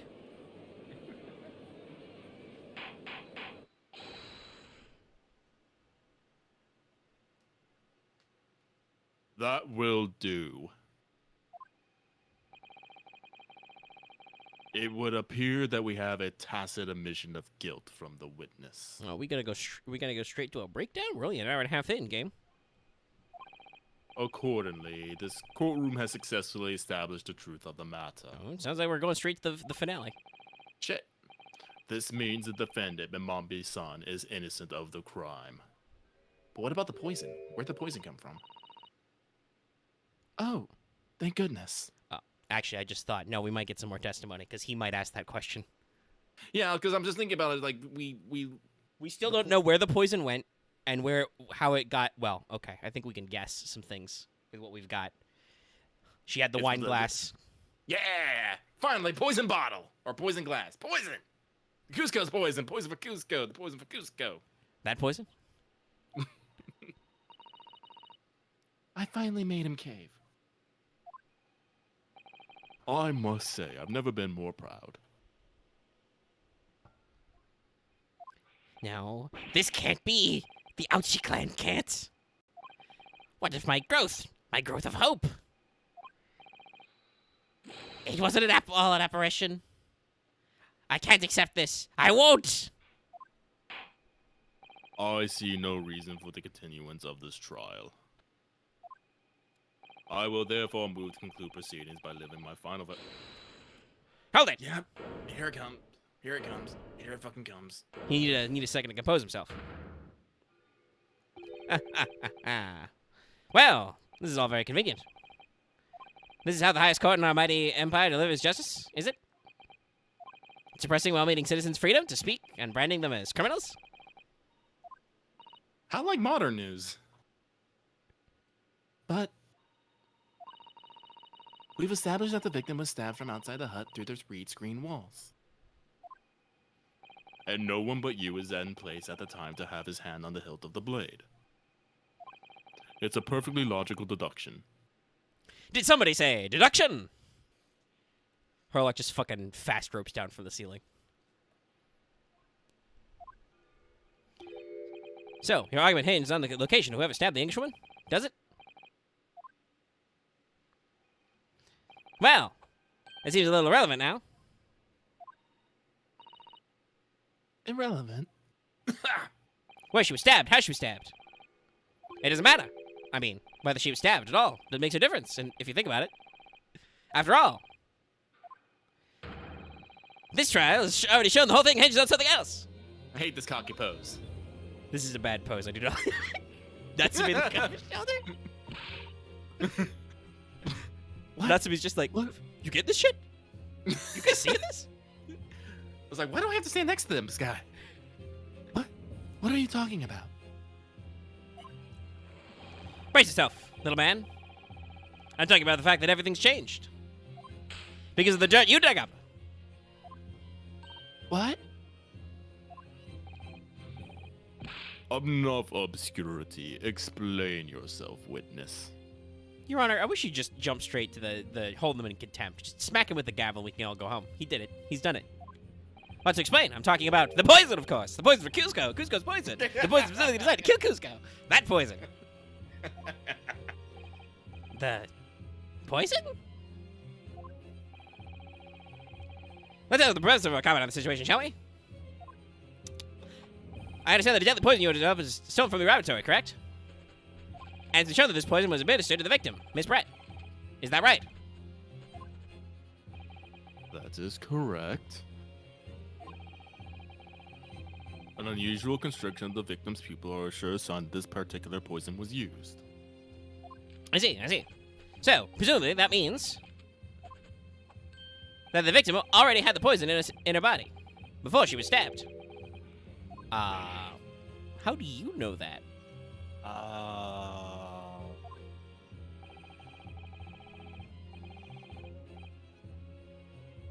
Given that her pupils were clearly constricted, it seems highly likely, yes.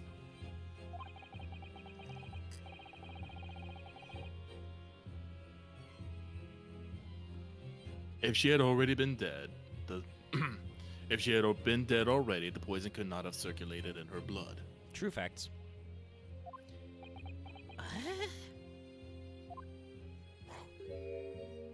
Revival! How refreshing to hear the argument of a metropolitan mind. This man stabbed a bitch. Precisely. It matters not a jot who stabbed the woman, who stabbed whom, and whose back with whose blade. Because, quite simply, the Englishwoman's life was taken not by the knife, but by the poison. Objection! But that can be explained by the poison being on the blade, as I've already... No. Nope. Nope. Objection! Forgotten already, have we, yokel? During these very proceedings, the laboratory of the professor at your side assisted in proving that the blade of that weapon used to attack the victim had no trace of poison on it whatsoever.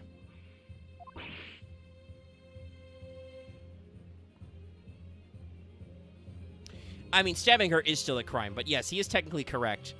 The trial is for, did Ray Membami cause the death of Giselle Brett? And I guess if they want to argue that she poisoned her, that is technically correct. Normally, the prosecution doesn't completely change tactics halfway through the trial. Not normally how this goes. I'm pretty sure, like, at this point, we have to do a fucking do a retrial. Yes, no, absolutely. Like, the judge should really go, okay, the police don't know shit. You don't know shit, Prosecutor Ouchie. In fact, I don't know if anybody knows anything. I certainly don't know what the fuck is happening. We're gonna call a redo. But Arrest everybody. yes, you're all going to jail. So let me get this down. The facts, as skillfully established by the defense of this trial, turn out to be a headline-making red herring. Is that about right? I'll throw something at this man. Well... Ah!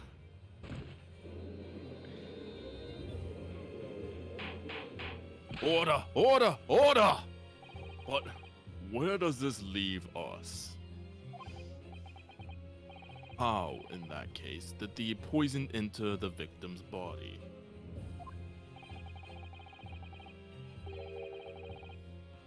There is an undeniably obvious answer to that. The lady most likely imbibed it. Also, no, Axe, you were incorrect. The poison would not be a separate charge. The charge is still murder. Presumably murder in the first degree, premeditated. Technically, the law doesn't care how you did the murder. Now, obviously, like, Manny Memo has basically all but admitted he did assault with a deadly weapon. But this is one of those cases where Ace Attorney's a little weird. Strictly speaking, he's not on trial here. He hasn't been charged with anything. So he is correct to smokescreen and be like, well, what about the poison? Because if the prosecution could establish to the judge, because this is a, just adjudication to the judge, that there is little doubt that Ray was responsible for the poisoning, she is still on the hook as the potential murderer. Like, I think there would be something there to argue that technically she didn't die as a result of the poison, but I do believe there is some legal precedent for basically, like, this person died or was exacerbated by unrelated events, but you still attempted to do a murder and were basically successful.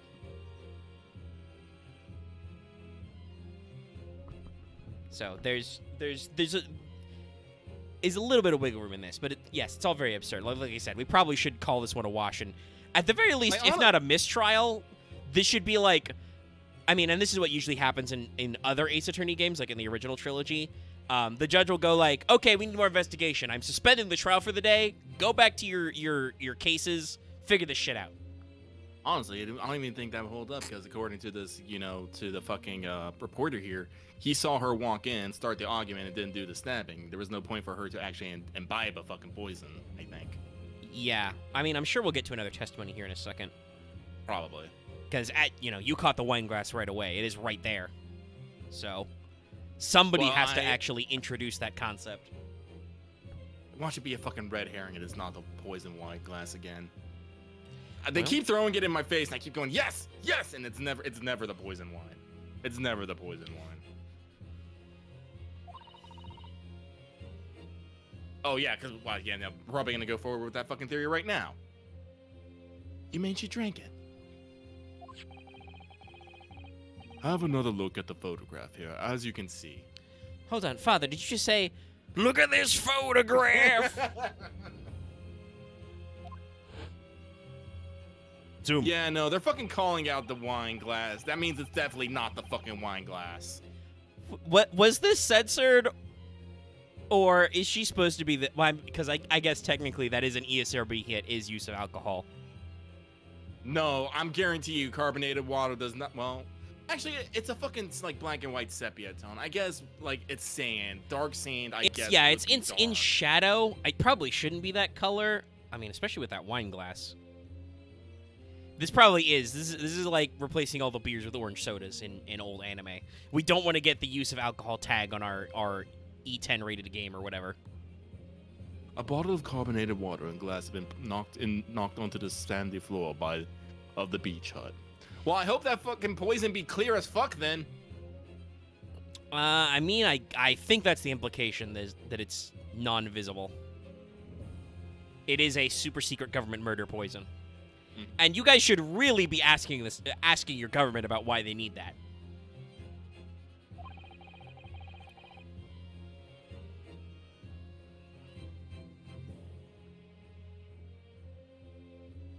The poison could have been slipped into either.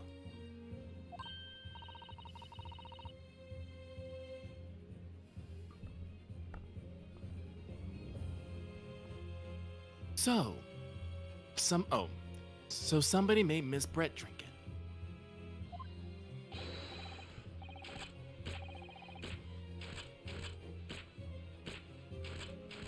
Well, what do you know? Look at those dashy guys. This will make a great front-page shot. Hey, why the witching stare? After all, I'm the last person you should be looking at. It'd make no sense that I poisoned the woman, would it? I mean, that's been established already. Hold it!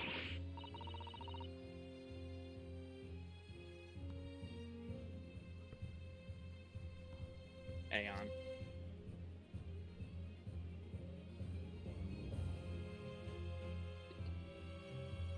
Establish? What are you talking about? No, tell me you've forgotten. That's a little hard to believe, given the person who established it was you. Me? What on earth does he mean? Oh, let me capture those wide eyes. This is a press photo, this is.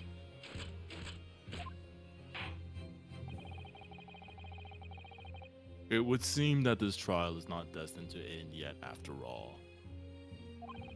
I hereby call upon the witness to give further testimony. That's great, that is. Let me get a shot of that magnificent beard, Your Excellency. You claim it to be impossible that you were the one responsible for administering the poison to the victim.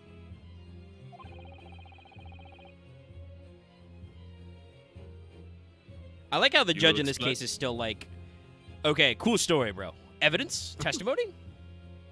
You will explain to the court in your testimony the basis upon which you make such a claim.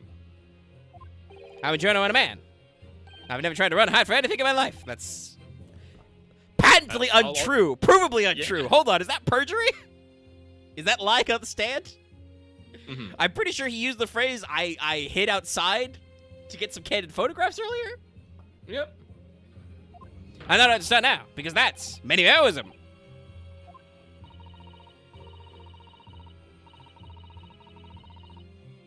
For a brief moment, I thought I illuminated the truth, but it slipped right back into obscurity again. Yeah, got me both.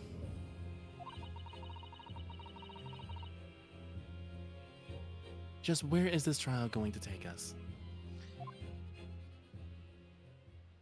Well, when this says witness testimony, into a short break. Because it has been almost 2 hours. So I need to take a fiver. Right. I'll be right back, everybody. Feel free to stretch your legs, chat. I will stretch my legs.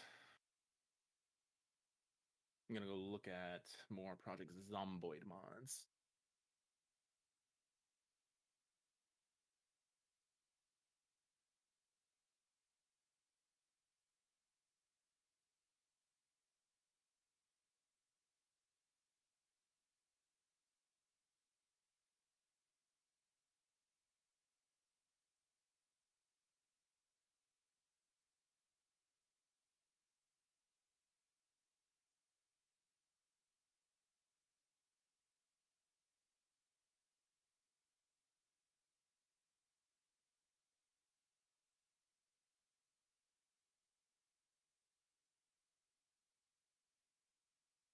Oh, let's see here.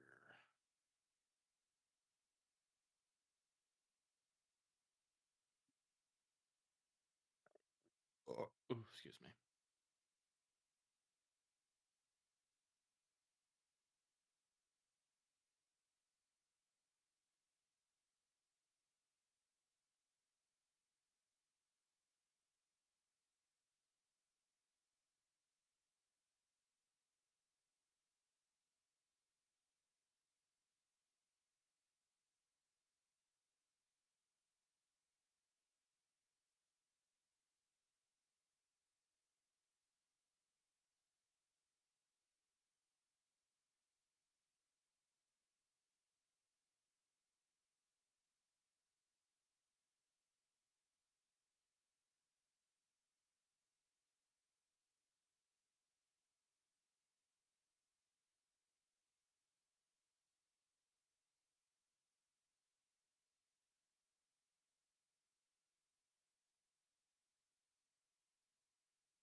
Oh, interesting.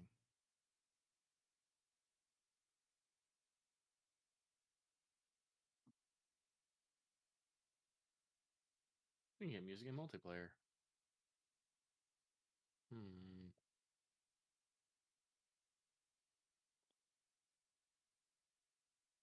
A bus would be fun. Fine, I'll put in the bus. Mod in a bus. And I'll put in the trailers because Loth wants trailers. So Loth can do Loth stuff.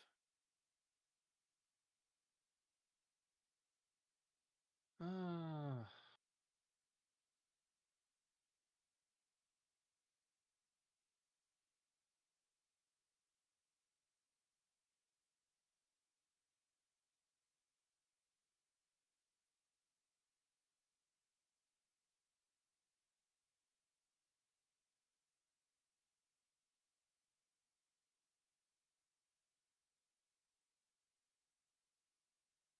Are those long blades or short blades? My mic, I'm up. Hello, chat, I am back. Lucky's just looking at fucking more weapons and stuff. Alrighty.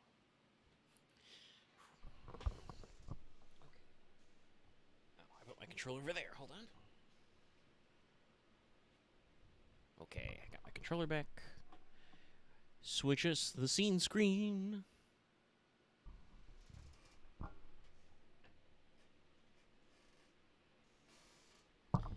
Alright, so let's get back to it. Damn. Wow. Oh yes, I stabbed the Englishwoman, and it's that very fact that proves I'm innocent. Because why would I bother to stab the woman if I already poisoned her? When I heard the stern girl and that pompous English murderer arguing, it got my goat. If the gods were going to punish Brett for what she did, someone else would have to see justice done. Okay.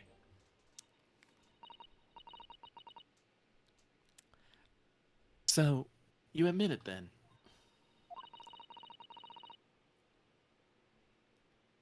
That everything that happened as I described.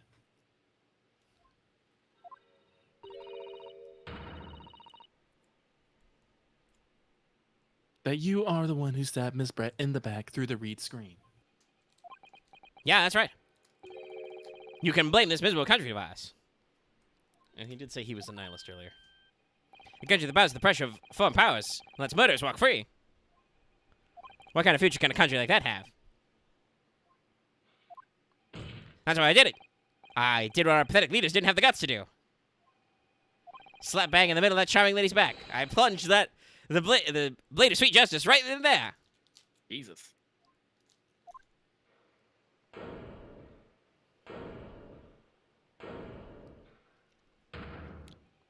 Just no fucks given. As someone who spends his life seeing that the truth is told. I feel really, really awful about giving false information in my testimony before. But as it turns out, there was somebody else who had it in for the victim and got her before me.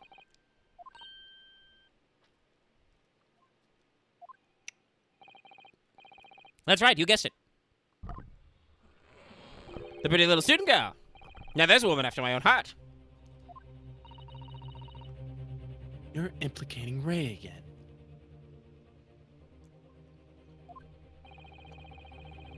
She's the one who gave the poison to the Englishwoman and ended her pitiful existence.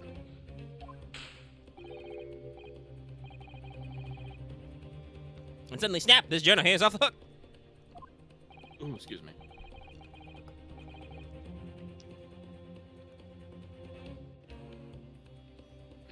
The argument is sound, certainly.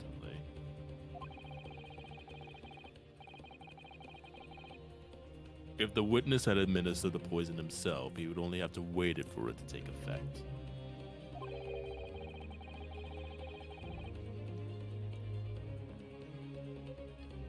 Subsequently stabbing the victim in the back would have been entirely nonsensical.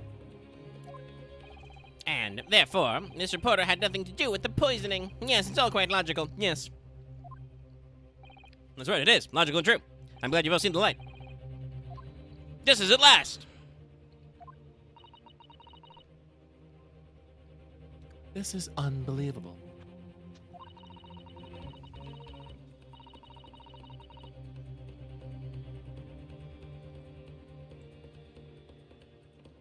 And after I made so much progress in proving his guilt, is he hoping to get away with it now?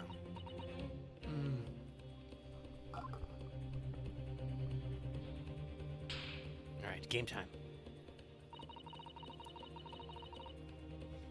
Think of Kazuma-sama and Naruhodo-san.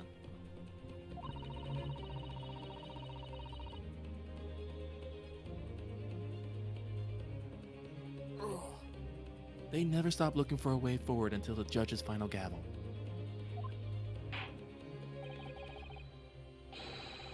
Very well, counsel. Proceed with what I assume to be your final cross-examination in this trial. Well, let's see if it is.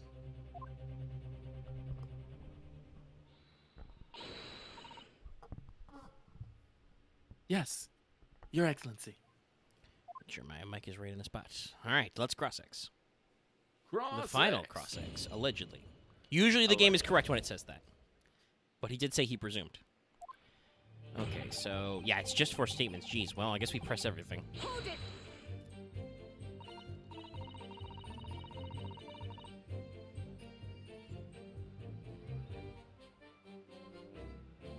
So, you do admit that you had murderous intentions toward Miss Brett, then? Ha! A woman's very existence offended my sense of justice.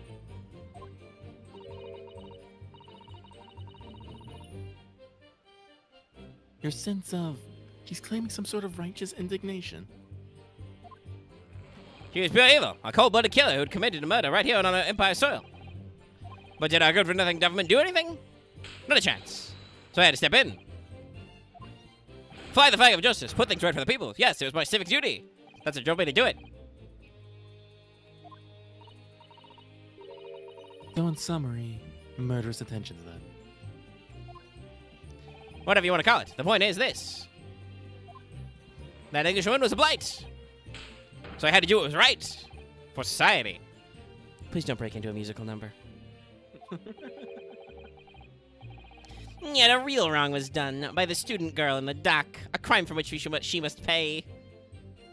You are such a sucker, Ouchie. Obviously. Because the poisoning was nothing to do with me at all.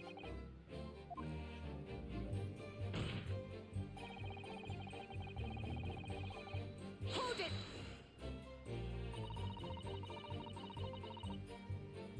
So you still maintain that you didn't give the poison to the victim? Obviously, they'll be putting on a belt in your trousers for when you were already wearing braces like these. The accused administered the poison, following which this witness stabbed the victim. An unforgivable act, certainly, but not one of murder. The crime rests on the accused's shoulders. I mean, isn't cause of death still technically hemorrhaging? Well, we'll get into it in a second, I'm sure. I mean, it depends on what it says on the. Yeah. Cause of death, single deep stab wound, fatal hemorrhage. I mean, yeah, according to the medical officer, it was the cause of death is the stab. Yeah, I don't know, like. I don't know what if we have a statement we can put that on currently, but there could be an argument there. Yeah, we don't actually know how alternatively, the poison works. Yes, we don't know the speed. Alternatively, it's like because the evidence wouldn't have updated, but we may have technically like moved past that with our earlier assertions that it wasn't that it was because that was how we cleared Ray from the stabbing. She pulled the knife out because it was poisoned, probably. Except it wasn't poisoned, but you know. This is how the law works, you see, Yoko. Who knows? You may even learn something here today. Again, I'm trying to figure out when in this story when she could have poisoned her. Yeah. Wrighton really focused on why he couldn't have been the poisoner, and we have not yet really worked out how Ray was supposed to have done the poisoning. He's obfuscating. Like, it just wasn't me, it was her. I mean, he straight up admitted it. It's just, this is the pretty typical thing, is we know he's responsible, but as usual, prosecutors in these games don't like to lose. Their whole purpose is that they oppose you. I know that's not necessarily how it is, but it is sometimes like that. Ouchie's case is against Ray Mimbami, so he's going to do everything he can to try and prove the case against her. That is technically his job. And, you know, so, I mean, the judge is certainly like, okay, guy. Cool story, bro. But Ouchie is just like, you know, he's grasping at straws. He had absolutely, all through the time we were accusing Wrighton, Ouchie had no idea what the fuck was going on or what he was going to do. But then Wrighton basically pitched him like, well, I stabbed her, but that didn't kill her, so what are you going to do?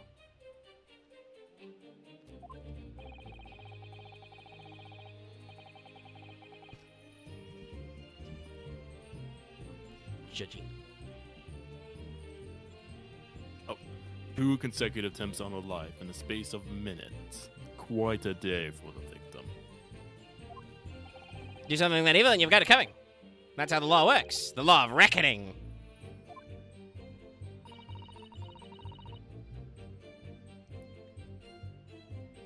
That's not the kind of law this court upholds.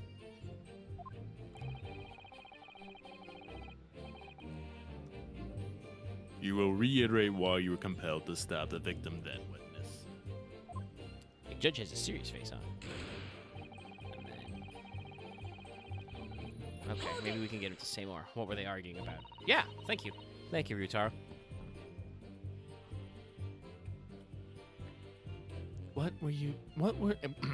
What exactly were they arguing about?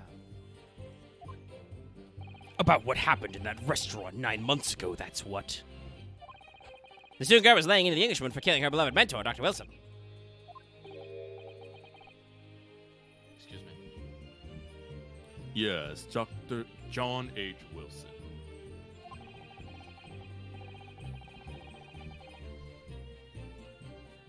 A professor of medicine invited here from England by Professor Mikatoba, no less. Right. But the Englishwoman just yet. Her case was to be heard by the British Consular Court in Shanghai. However, there is little doubt that she would simply have been acquitted and sent back to her homeland a free woman. It was you guys starting to go up inside. You can see it. I really felt for her. Oh. Whoa. Oh, she just bust into the scene again. I can't. I can't stand here and listen to this tripe. Ray! Young girl, you stand accused here. You can't just blurt out whatever you feel like it. Silence you. No, you can't. Silence you! Sorry, but I'm in the middle of some very important testimony here. Just keep quiet and listen. But this awful man is making all of this up. Solicitor, please, you have to make them listen. Name's Ryotaro. Return to the dock at once, Membabi-san. We are in the middle of a cross-examination. Hold it! Your Excellency, please, I implore you. That journalist is clearly not a trustworthy witness. True facts. Exactly. He's a filthy, rotten, black-hearted, bigoted, dirty, great peeping Tom. Damn, Damn. we can find you. Whoa, take it easy. It's like shit. That's a lot of adjectives. Shit, I've got to put that down. What were you going to say, Lucky? I don't remember. I'm about to sneeze. Give me a second. Your zone time. Oh, thank you. Oh. Please, I really think the court should hear what the defendant has to say. Your Excellency, I see no need whatsoever to entertain the accused's remarks.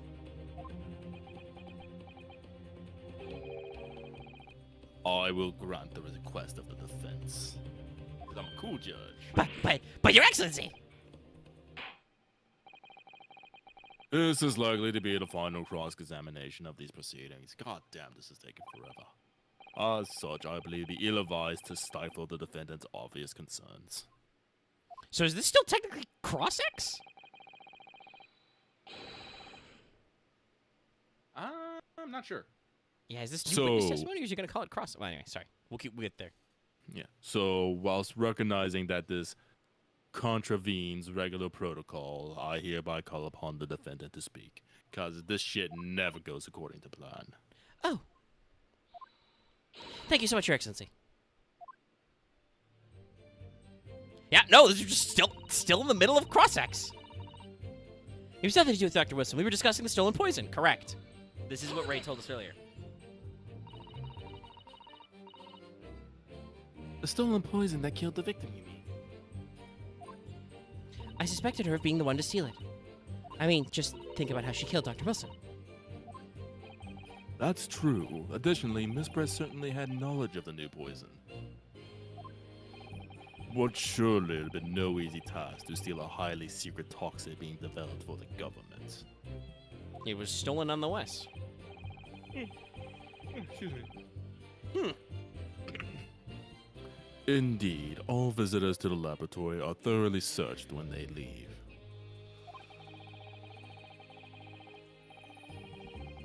Even if a theft managed to avoid being seen by myself or a colleague, getting the poisoning out would be very difficult. Oh, I'm doing the wrong voice for that.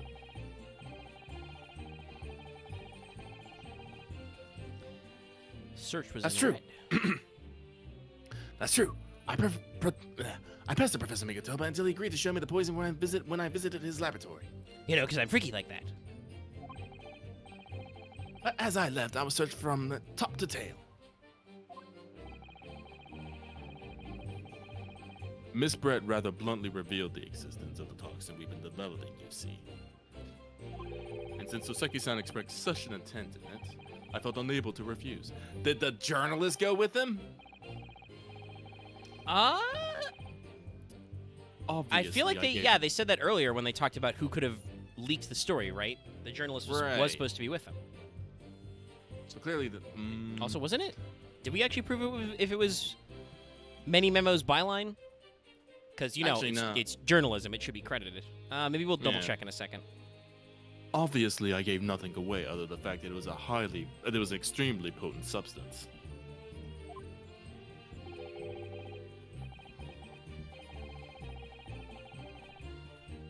I'm very ashamed of myself. It's just that I've had a singular tailored experience with a deadly poison. Eye narrowing. Wait a minute. I wanted to look my old enemy in the eye. Surely you can understand that.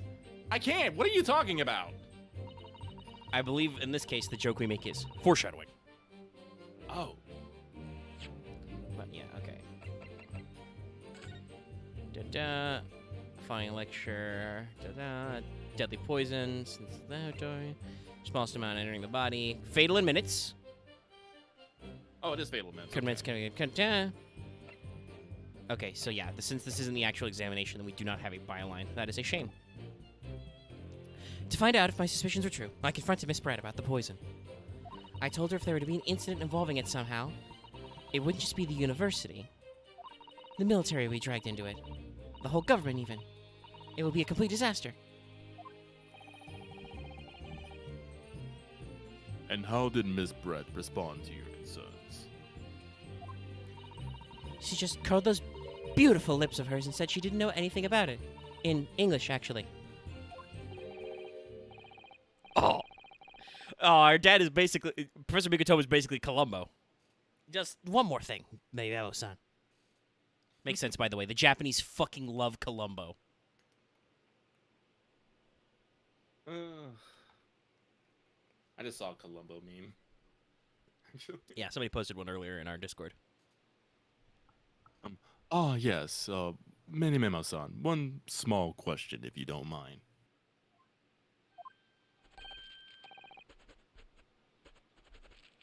Oh, when you're being asked a question, suddenly it's too much a problem, eh?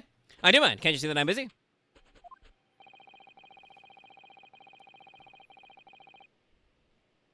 Clearly you were outside the beach hut listening in whilst the defendant and Miss Brett were conversing.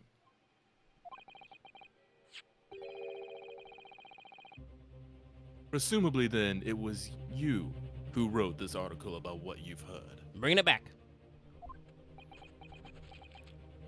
Yeah. Oh, he's silent? He's silent?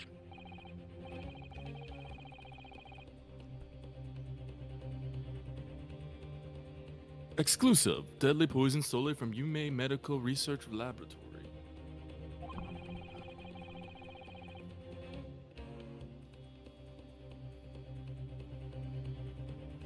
The story was published in this morning's edition of the Shoyu News. The details are too accurate for them written by anyone else. Sorry, I don't know what you're talking about. Yes, look at this. The entire article. It's almost what he said to Miss Brett, word for word. Ah! Well, Mini Memo-san?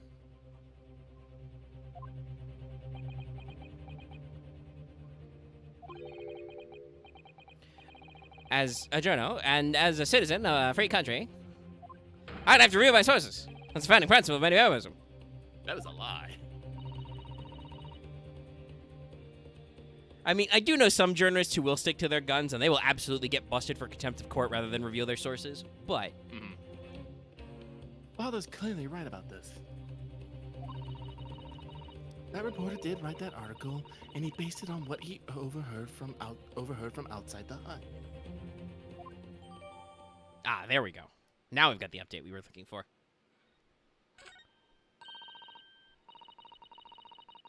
So that's what this was all about.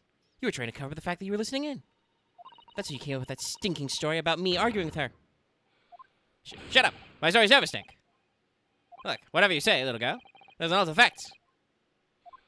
Your Excellency, there's something I want to say. I want it to go on the record. Very well, Jesus Christ, you may amend your formal testimony. Alright, what do you got for me? The point is, if you poison someone, there's no reason to go stab that person as well. Hold it!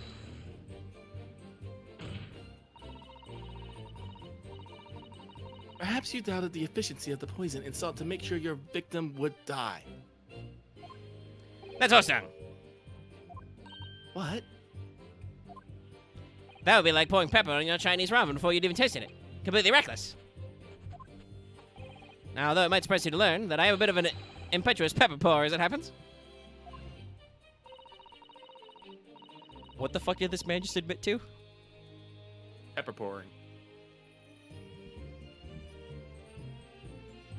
Once the victim had taken the poison, she would have only been minutes away from death. And yet, this man then proceeded to stab her in the back as well. No doubt in Susato's mind that he also did the poison. No, actually, did we? History. No, yeah, good reason. It's fine. If it was the reporter who gave the poison to Miss Brett, then clearly he must have done it prior to Ray entering the hut.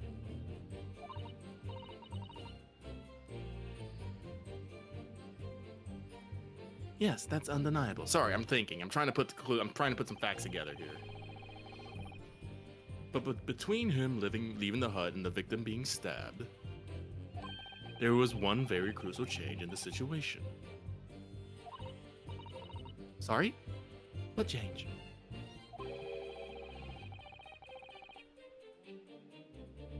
The reporter overheard the conversation between Ray and the English woman. Right, the conversation about the poison. The conversation where Ray said she knew that the poison was missing. Oh, he didn't know it was a fucking poison. Well, no, he would have been there. He would have known it was a poison because he stole it. What I'm saying is, No. I don't think he knew that the poison was stolen. That they knew the poison was stolen. He thought he got away scot-free, right? Maybe because, well, I don't know. I'm a little lost, but because when they took, I'm assuming this guy went with them to the laboratory with Yes. that's me. But Mikatoba didn't actually say it was a poison. It was just, an extremely potent substance, right? No, he did say that it was a poison. He did not talk about the Oh. details. Oh, okay. Okay, never mind then. Yeah, he just knew that it was. He just said that it was like super cool and very potent. Because Brett called it a poison, I think, or just said, "What's that thing you got over there?" And he had to explain it was a new poison being developed by the government. So, Okay, but then he heard that the poison was stolen. Okay, yeah. okay. So well, he's probably gonna explain it, so we can keep going. Yeah, please. Ah! Yes, that's it.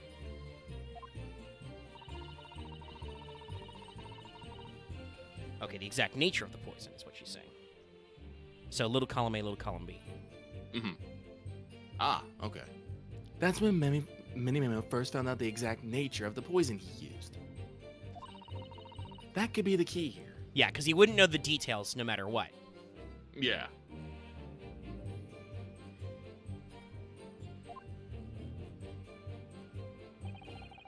If the victim had unwittingly taken the poison already, the reporter would have no reason to stab her. On the face of it, that logic sounds entirely reasonable.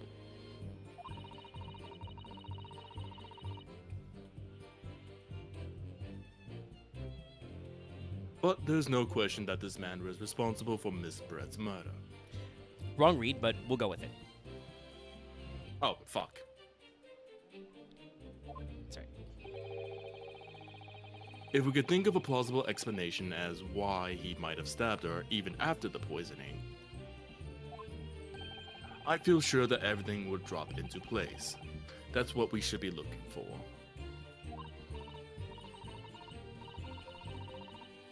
Yes, I agree.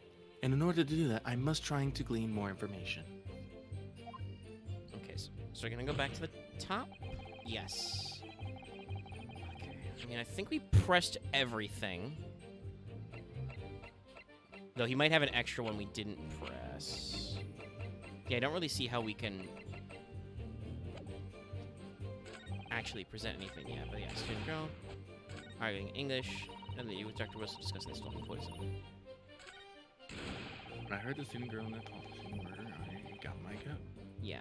I mean, we can try press that again, because that's when Ray interrupted, so I don't know if we actually, like... The point is, if you Got poison that. someone, there'd be no reason to go and stab the person as well. Yeah, that's what we just pressed.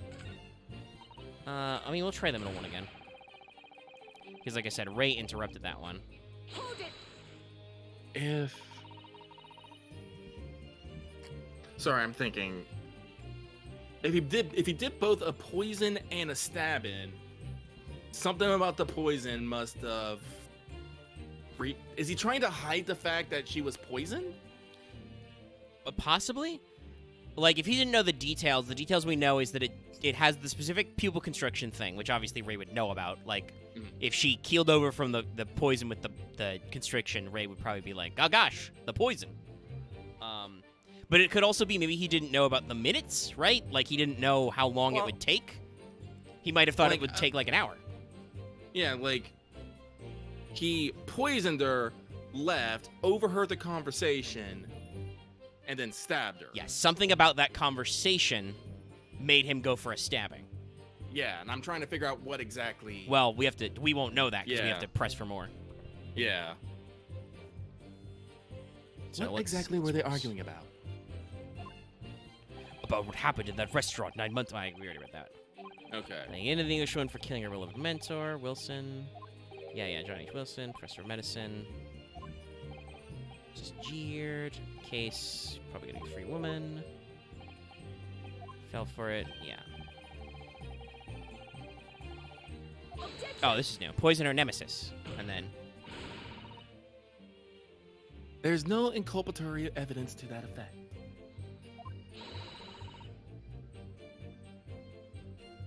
The prosecution is deliberately leading the court. that's right. And my lawyer will throw you for it if you're not careful. Jesus.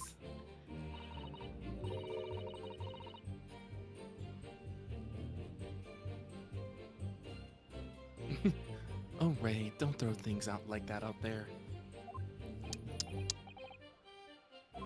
Let the Yoko student be aware that her humor is not appreciated in this courtroom.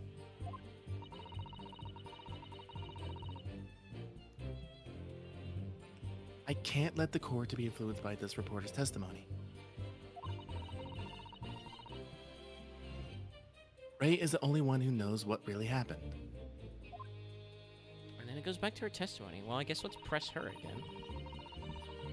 Hold it! Is there something I missed here? The stolen poison that killed all the victims.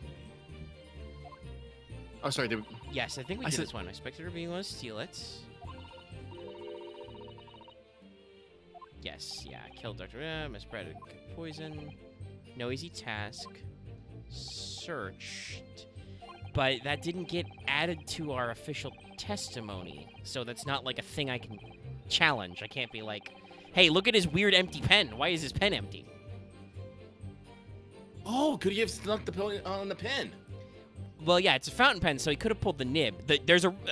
I assume there's a reason why all the ink is out of his pen and on his hand, which we still haven't got to.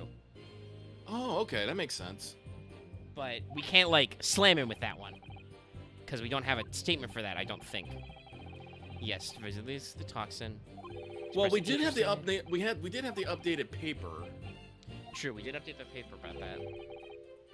Yeah, and he's talking about the thing with the poison. I feel kind of annoyed that we built a lot of this weird foreshadowing about, like, some other Soseki case thing, rather than actually be like, yes, university, okay. But she left, English.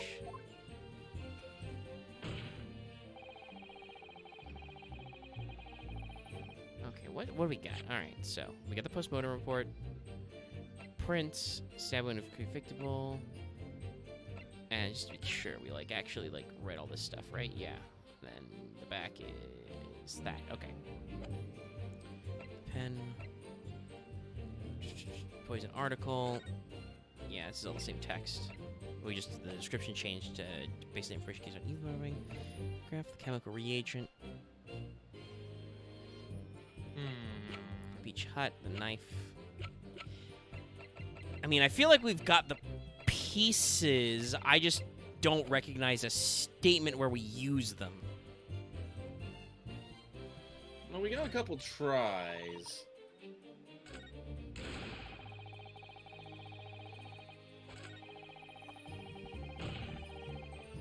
I mean, yeah, this is kind of annoying because he says that basically twice.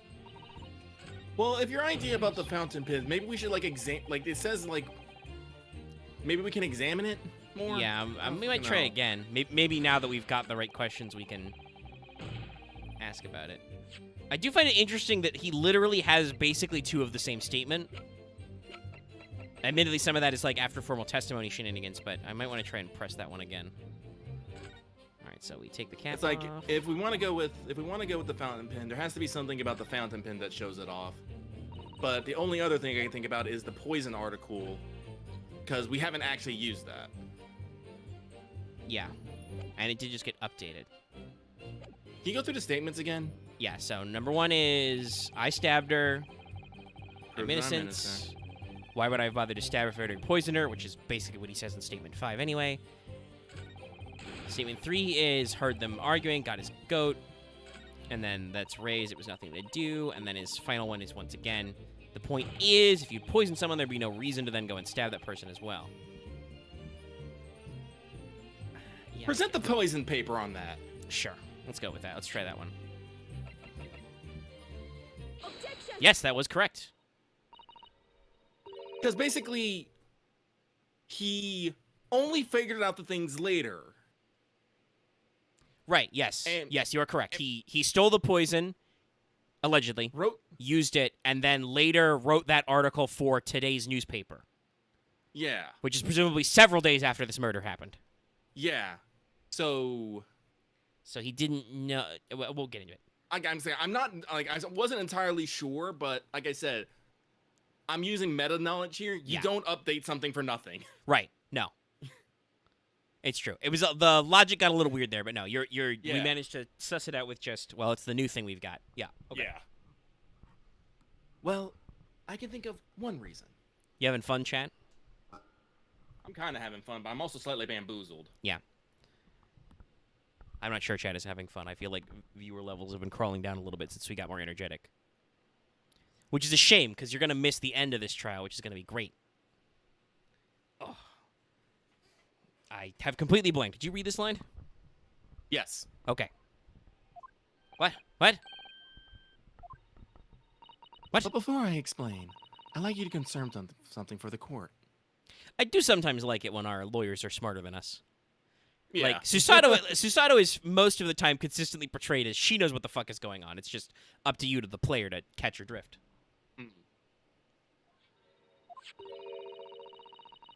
Did you glean all the information for this newspaper article from what you overheard outside the hut? Yes, we're definitely in the right ballpark. Of course he did. There could be no question of that. Thank you, Oh, I did Sasaki. that wrong.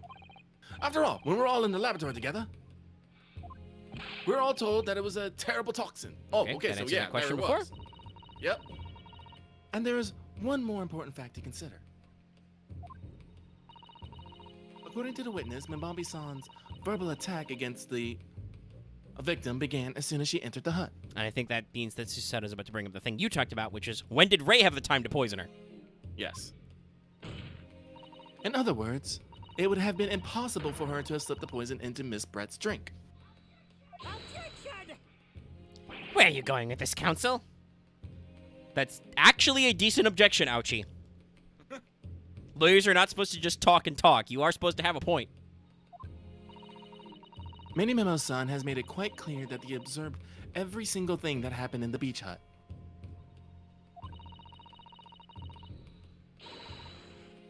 If the defendant had somehow found an opportunity, this man would have seen it. I mean, I believe what Lucky was talking about earlier was we would like to avoid theory crafting where chat also jumps ahead of us on the solving the case. As we will ask if we need assistance. Yes, but remember, we do read the chat, and I do not want to be influenced by any of your guys' theories. Yeah, well, it is technically a new run, but I will remind people, the reason why the back seating sign is there is you don't need to yell at us to check every little thing or stuff. The way I described it when we started the first game was, the process will go, if I don't realize or know already because of my advanced psychic powers what the answer is, I will turn to Lucky, and then if we're both completely bamboozled, I will ask chat. Yeah. No, I mean, I Legendary, am you're horrible. right. I will yell out things anyway, but... Yes. But usually, like I said, I saw somebody play this game like 8 months ago or 12 months ago already, the first one anyway. So, like, most of the time I vaguely remembered the answer of who it was, and we've discussed this before. Ace Attorney is not necessarily about who done it, it's more about how and why. So, anyway. Meh.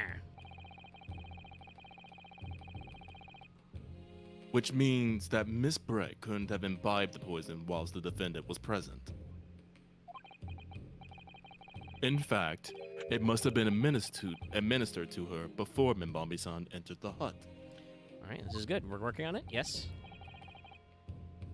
Yes, very articulately put.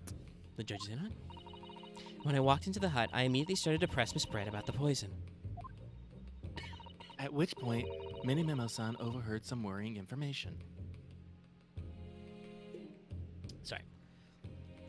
Actually doing Ray's voice sometimes is shockingly hard, because you have to, like... I have to get down here and be a little breathy. Be a little quiet, soft. Worrying information? What worrying information?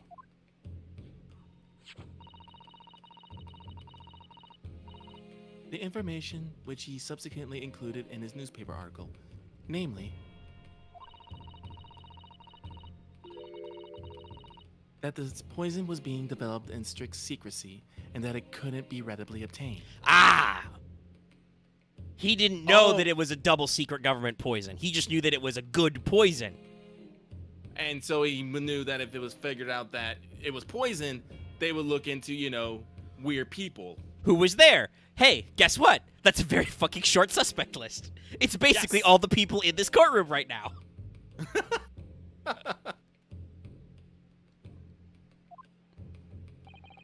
Absolutely. In fact, that's quite an understatement. The only possible place it could come from is my lab. Raggy. And furthermore, anyone afflicted by the poison would exhibit telltale signs in death. The extreme constriction of the pupils. Yes, it's quite stark when you see it. There are other poisons that show similar symptoms, but not among new substances that are undetectable. In other words, it would be clear that the victim's life had been ended by the use of this particular poison, which would reduce the number of suspects to only a handful of people. Oh!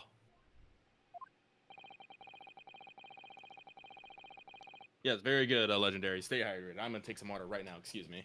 Well, I'll finish this slide. Everyone in my laboratory is aware of the unique properties of the toxin we've been developing. We're trying our hardest.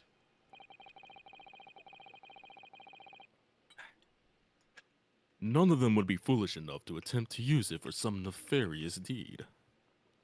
That is also true. We are. Mikitoba has brought up a great point.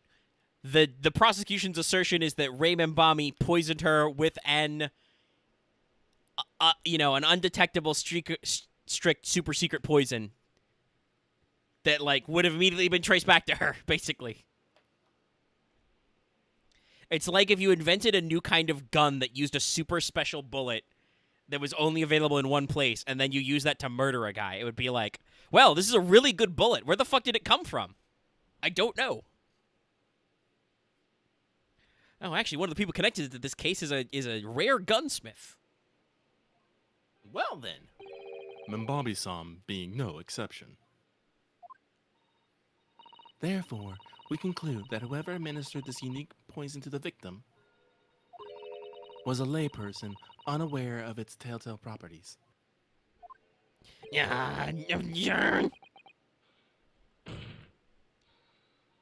In other words, someone like you, right 10 Mini Memo. Oh, yeah! Hit the beats! Yeah!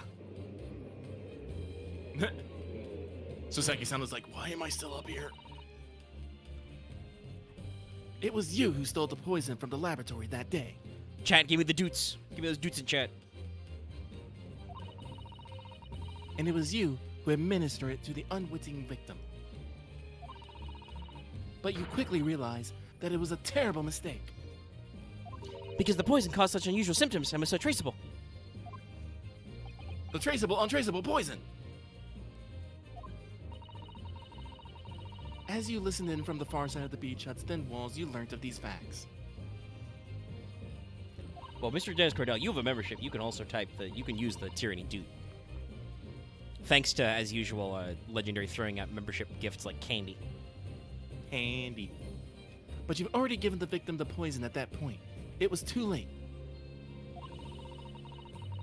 So you hatched a plan to disguise your mistake. Yes, it was a red herring.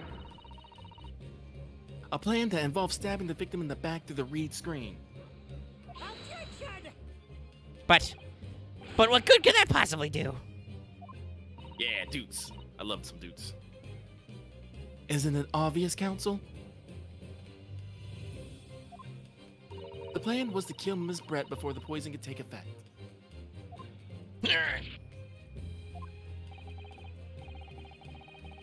Once in the blood, the poison causes the onset of pupil constriction. But he had hoped to precipitate the victim's death before that had happened, hadn't he? Exactly.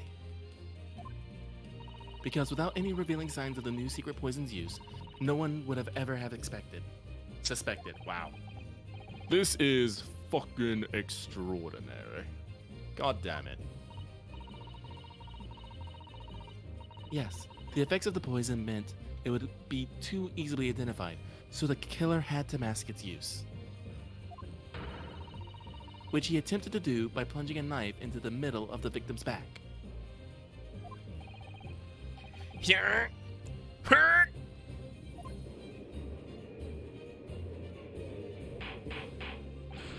Order! Order! Order! The argument presented is sound. The court is satisfied that it warrants consideration. Oh. Does the prosecution have a counter-argument it wishes to put forward? Well, there are a number of... yes! I counter completely! Objection! No! I refuse! The prosecution's evasive response clearly shows that in much the same way that he nurtures the remnants of his top knot, he is clinging to lost hope. Oh, wow, okay, geez, you don't have to get personal. Okay. Oh, God. The lost hope! Oh, whom dares? Oh, I bet it's fucking... Because we still have to, Hat. Oh, shit. Ah! Ground. You pathetic, useless, fallen samurai. Fallen? Who you call fallen? My burgeoning growth is on the rise. I don't need a counter-argument. What? What are you talking about? It should be blatantly obvious. I stole the poison, you say. Gave it to the victim, you say. Stabbed her, you say. Lots of fine theories. But I don't need a counter-argument because you don't have an argument yourself. Where's your evidence?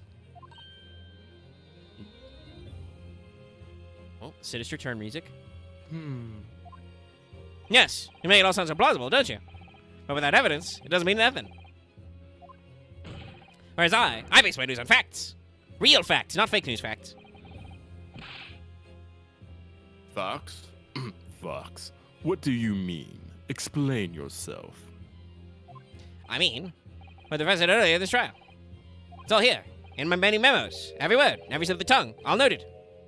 That's what show you news is famous for. Power of the printed word. Ah! Yeah, we already said this. Yeah, but this was literally like 10 minutes ago. Technically, I think we did this dialogue twice. Yeah, he said, blah, blah, blah, they were searched. So he's going to be like, if I was searched, how did I get the poison out, see? Well, I mean, the fountain pen makes sense. How's that then? Blow the story wide open? See? I, Writing Menu Memo, a mere reporter from the Show You News. Couldn't possibly have stolen that poison. From the professor's laboratory.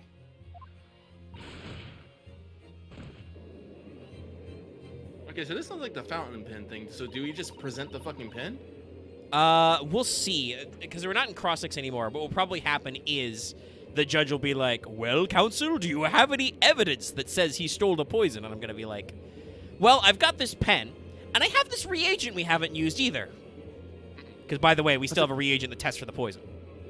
And the pen's description does say there's a little bit of something left in it. Can we like? Can we examine that again? Like, We can examine. I don't think it'll let us. We don't. oh, okay. I don't think that's a mechanic to actually test it. There are sometimes games where you will get the ability to like test for fingerprints or shoe prints or something. I don't think we have that kind of interactivity in Grady's Attorney.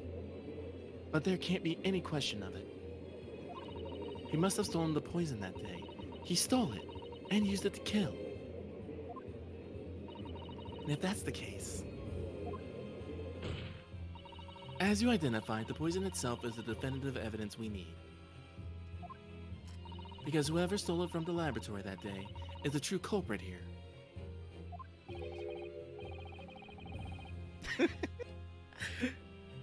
I mean, I love at least how hard the game sells that Susato looks great like this.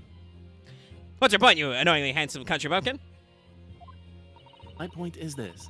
There is one way that you, Mini-Memo-san, could have stolen the poison that day. Ah!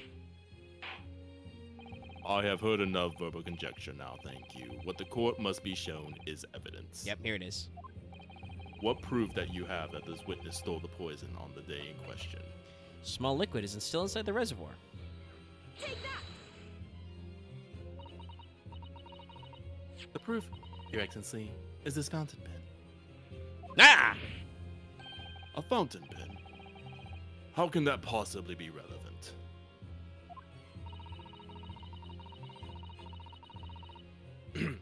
These magical pens somehow seem to have enough ink to write many thousands of kanji characters. I believe they arrived at our country for a first time some 15 years ago now. Bah! I swear by a weasel hair calligraphy brush and nothing else. These newfangled pens are merely a fad. The music didn't change, so I'm a little worried. No. If we fucked up, we would have gotten exploded immediately. Oh, okay, thank God. Well, as a forward-thinking man of words, I obviously love my fountain pen.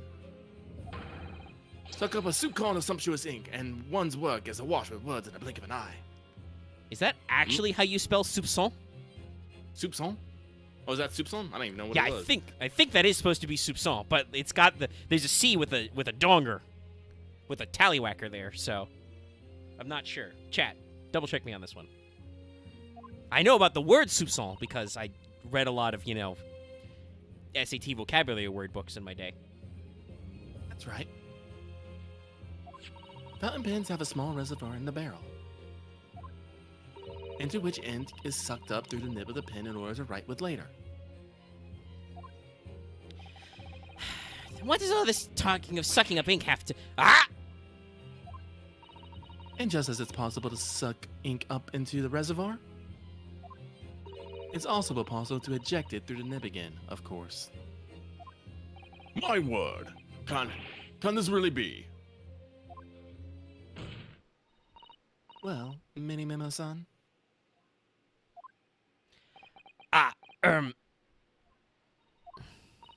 when you saw the deadly poison before your eyes in the laboratory that day, you used your fountain pen, your very lifeblood, to steal some of it, didn't you? By siphoning the poison up through the nib and into the pen's reservoir. We're back to the jams. Yeah. Garg! Objection! More absurdity. That never happened.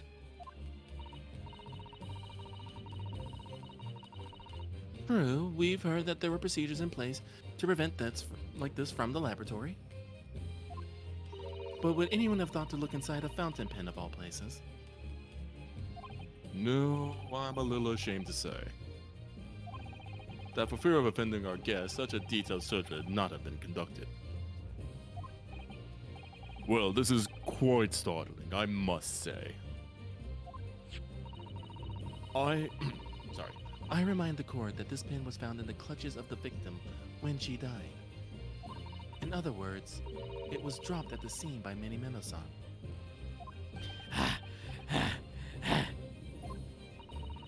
So the crucial question is, when exactly was the pen dropped? Are you suggesting? The natural conclusion is that in your haste to act while the victim was distracted for a moment, You dropped the pin after you emptied the poison from it into her glass. Oh, okay, her glass was poisoned. Hella! Finally! There could be any number of alternative explanations. For example, the witness could have been using his pen to write down details of his conversation with the victim. And when shocked by one of her outrageous answers, the pen fell from his quivering hand. Objection! No, that can't be. If it was, how do you explain why the pen was devoid of ink? What? As you can see for yourself if you examine the evidence, there would appear to be no ink present in the reservoir. What newspaper reporter goes to interview someone with nothing in his pen? True facts. No, the pen was dropped after the poison that filled its reservoir had been emptied into the victim's glass. Witness, what do you have to say in your defense? So this is how our modern justice system works, is it? So what if the ink in my pen runs dry? So what if my pencil snaps? You have an infinite amount of 10 pencils, by the way. Oh shit!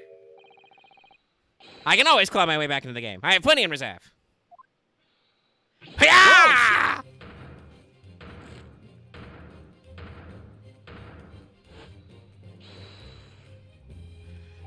You claim I sucked the poison into my pen. That's wild speculation and nothing more. If you thought you could bring down a fine, upstanding citizen with a trick like that, think again. It looks like though it's going to take one final decisive blow to finish the matter. Oh! As I see it, the situation is now very simple. It rests upon whether or not this witness did indeed steal the poison on the day in question. And therefore, it all depends upon whether or not the defense can prove that he did it with evidence. Yep, got that one. Yep. Ha! No such evidence could possibly exist. Objection! Mini Memo-san, this is how our modern justice system works. What? What do you mean? In the courtroom, evidence is everything. Something you would do well to remember. Because we're well past the point of speculation at this stage, I assure you. Nani! Very well then, I call upon the defense to present the affirmation evidence. This is it. This will be our final piece in the puzzle.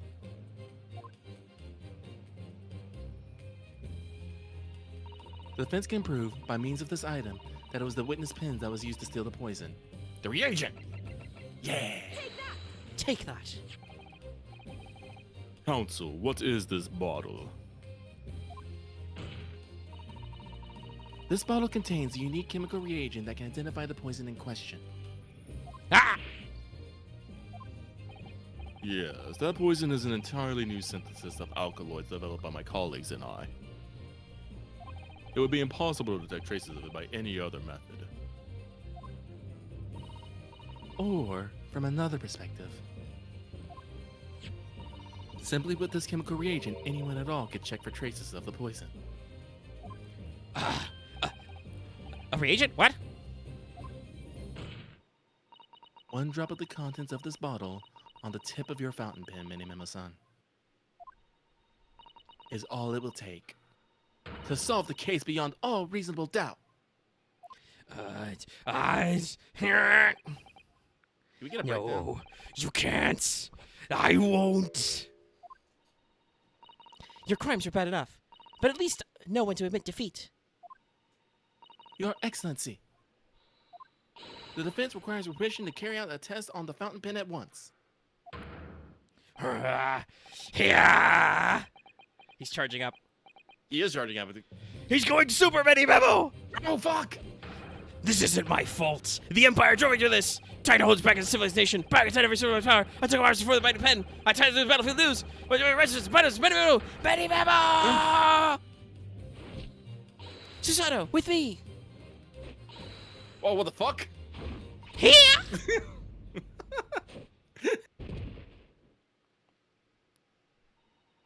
Did I do it right? That was a Susato takedown, wasn't it? Not quite. That was a Ryotaro takedown. And if you tuned love away, combi you missed attacks. it. The instant the first drop of the reagent touched the nib of the fountain pen, it was clear to everyone present. He did it. Man. When I saw it there in the lab, the poison, the devil got hold of me, and I decided to do it on a whim. I excused myself and emptied all of the ink down into the sink in the bathroom, washing the reservoir out completely.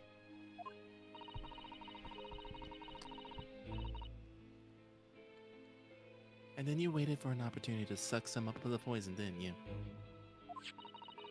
Into your fountain pen. Yes, that's right.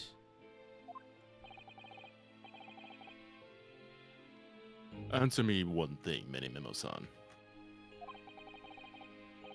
Why did you steal it? For what purpose? Isn't it obvious? To find out what it was made of and expose it in an article. I mean, it was a secret project after all. Too juicy for a journal like me to pass up. Then, why did the English woman end up dead? I'm really confused here, guys. I don't know if you could tell, but I've been kind of winging it for the last hour. I went into that hut intending to quiz her on her situation, that's all. As a reporter. A known killer, enjoying full freedom. Evading justice by leaving the country. I told her what I thought about it. And she just laughed in my face. Oh, what's this? A Far Eastern caveman purporting to practice journalism? Well, if that ain't karma. Really? Also, yeah, that is not sparkling water. This bitch has a tiki drink. Also, yeah, no, look at their fucking glass at the side, too. Yeah, no. That, this is a rosé. That other one is definitely red wine. Yeah. Like, if you said sparkling grape juice, okay. But, no. I don't think we colored sparkling water. Actually, no. What she's probably drinking right now is probably something like a Pim's cup. Like, medicinal. Then the other shit's just straight red wine, you know. Because it's afternoon somewhere. It's always Pim's o'clock. Does the goose have shades? No, I think that's just its natural goose colors. Nah, it's natural goose colors, yeah. Really? You must learn the difference between reporting and listening at doorways, you ignorant plebeian. What? What did you call me? This country, with its pretensions to a justice system, to a free press, it's really very depressing. You see our superior ways in the West, and yet you lack the mental capacity to emulate them. Yes. Get out of here, you oaf. Get out and crawl back to the cave you came from. I mean, I'm pretty sure with that testimony, maybe memo, you're gonna get this. This is at least voluntary manslaughter. Like, that's just full blown crime of passion shit here. Mm. Not premeditated. That's when I remembered. About the deadly poison I haven't had in my pen at the time.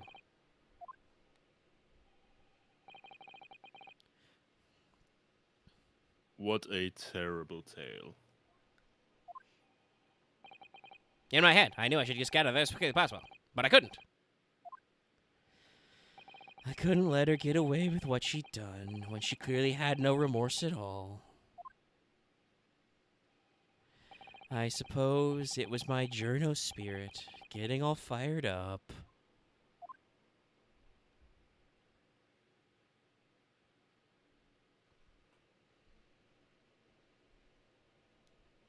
No, actually, if you are like, basically the way the degrees of murder work is basically how reasonable to unreasonable your crime is. It's still wrong to kill somebody in an act of passion, but the reason why the different degrees exist is so the jury can go, okay, what you did was wrong, but we understand why you did it, and that can be a lesser charge.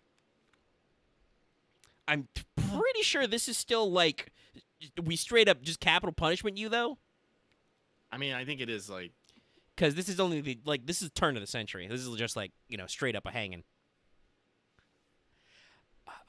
And since this is a sealed trial, nobody really has to know about it. Like, there might be public uproar. But anyway. Ryotaro wants to ask him something. I'd like to ask you something. Yes. You often talk about justice.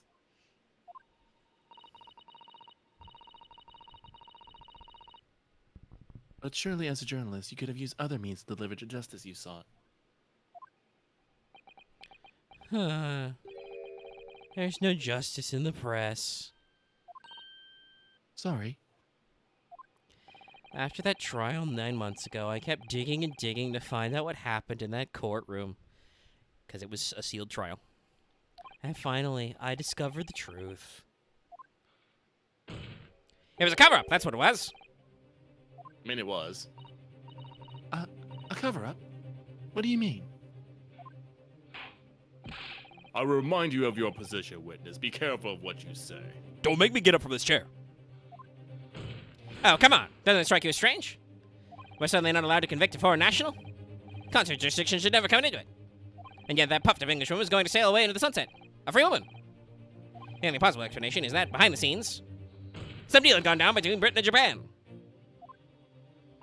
What sort of deal? I'd done my research, dug up all the dirt. It was ready to be published. But you know what happens? The editor just tore the article up. He came under pressure from the government, you mean?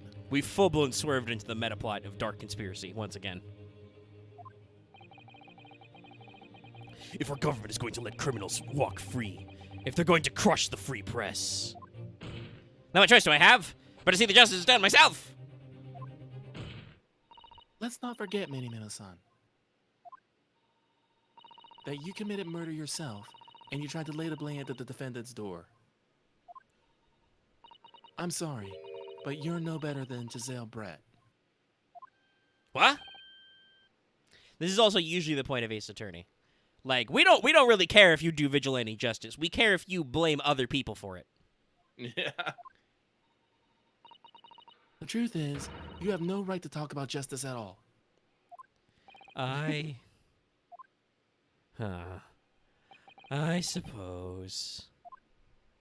Such sadness. A lot of fun with Many Memo. I got to do 3 different voices. It would appear that we have reached a conclusion in this trial at last. I wonder if that's why we didn't have a lot of new witnesses. It was just, Ray and Many Memo. Because that guy had like 3 whole-ass different moods.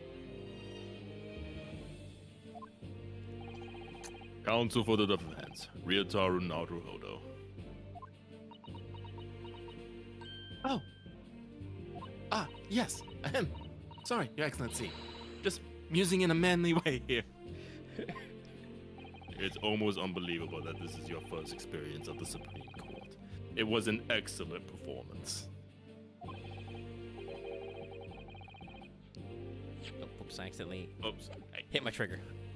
In truth, it very much reminded me of your cousin's exploits. Naruhodo. Ryunosuke, you mean?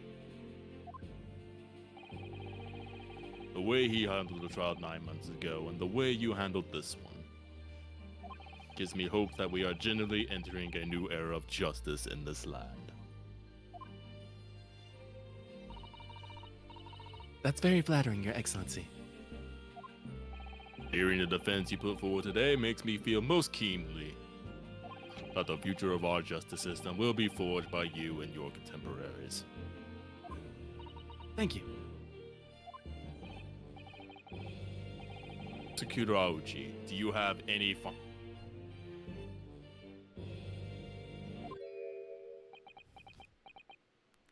Sir! He's about to commit Sudoku! Prosecutor Aoji? I, Taketsuchi of the Aochi clan, have been bested by a callow youth. Not once now, but twice. If there was any shred of my former self left, it has withered and died here today. Gosh. Your journey to cultural enlightenment sure took a while, didn't it? Silence! Rather than living on in shame, I will end it all now with this blade. For that is the true path to Ouchism! Ouchism? One hopes that is the only way he will be modeling himself after the witness.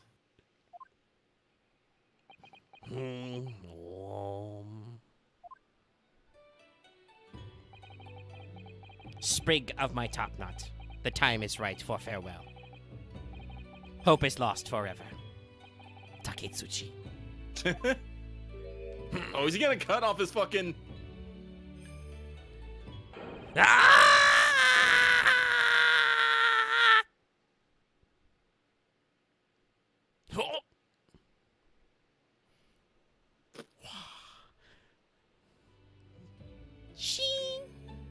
It's true, there should be no emotion when you commit Sudoku. Everybody pray. Moment of silence.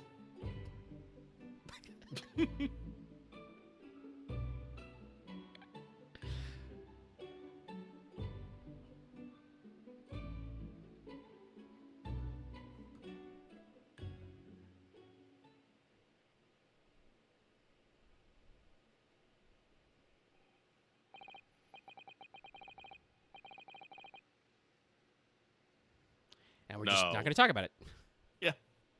The moment has passed. Do not dwell. That is Mono no Aware. Indeed it is. No. In regard to the defendant, Rei Mimbambi-san, Let me see those beautiful big words. Yes, Your Excellency. I have reached my final verdict. I hereby find you Not not guilty. Boom. Right, we don't get fireworks. We do get a rain of cherry blossoms from nowhere. I do love that. I do prefer this. Well, it doesn't ever make me question how we don't burn the Supreme Court of Japan down. Exactly. Listen, fireworks are cool, but I prefer them to be like, several hundred feet in the air. Yeah, no, I mean, I know that Old Bailey has an enormous vaulted ceiling, but still, there are dudes on the 3rd balcony level. Those people are dead. They're set on fire. Have you ever gotten a piece of firework ash in your eye? I have. It sucks. That's fire and light and sound. Fireworks are loud, y'all. That's true. Also true. I think, I remember as a small child, I was, deeply frightened by being close to live fireworks shows, because they are fucking loud. Obviously, I got over it, but, I remember memories of me being, in crowded fields in the open sky, start having a little bit of a cry, because, fuck, it's loud. Ugh. And, God forbid, everybody who owns a pet around 4th of July or New Year's understands. Animals don't like that shit either. 13th of August, 2:38 p.m. Man, this trial only took, 5 hours? Hella. True. That at least Supreme lines Court- up with real time. We are at about 3 hours, so it would be 6-ish for us. Not counting for fluff and stuff. Sorry to cut you off again. Yep. Supreme Court of Judicature, defendant's antechamber 3. It's time for denouement. It's over. My heart is still pounding in my chest, though. It's all I can do to just stay standing. Lawyers have such great responsibility.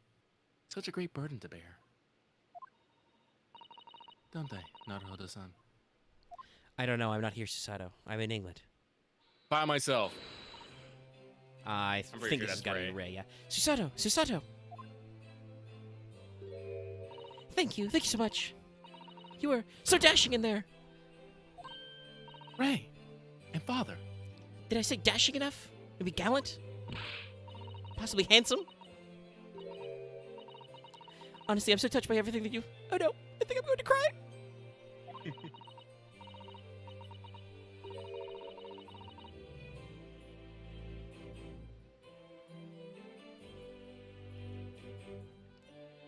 It wasn't easy, but together we made it. I was on verge of tears at the end, too. The only reason I'm still here is because of you. Smile.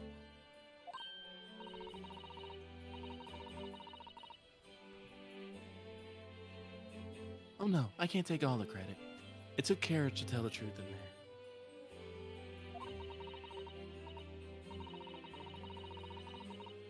You did wonderfully, Ray. So I would say that I would have to say that the congratulation belongs to you. Oh my god, guys, just kiss already. Jeez. Eh. Susato, don't be so standoffish. Sorry.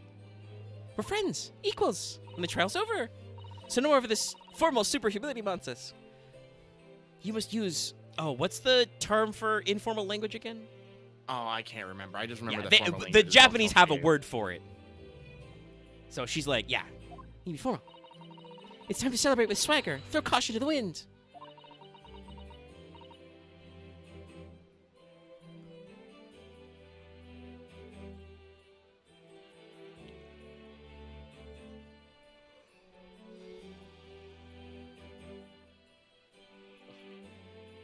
Sorry, I was trying to look it up. Caution to the what?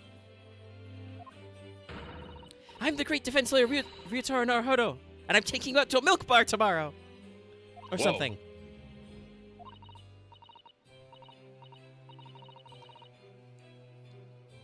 Right, I see. I'll think about it, Ray. Dato? Anyway, we really knocked the wind out of that horrid man, and it felt good.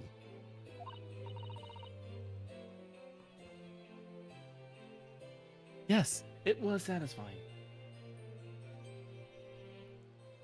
Kutidaka? That could be right. That might be an abbreviation. It really was. Isn't there anybody else we could throw together? Pointed stare.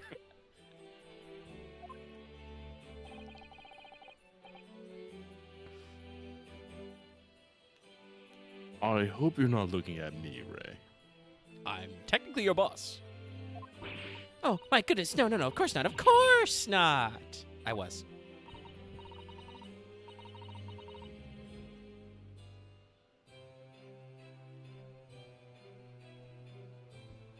Ah, there it is at last. Ray's lovely smile. I mean, she did it a couple times already. You fought for your friend to the very last.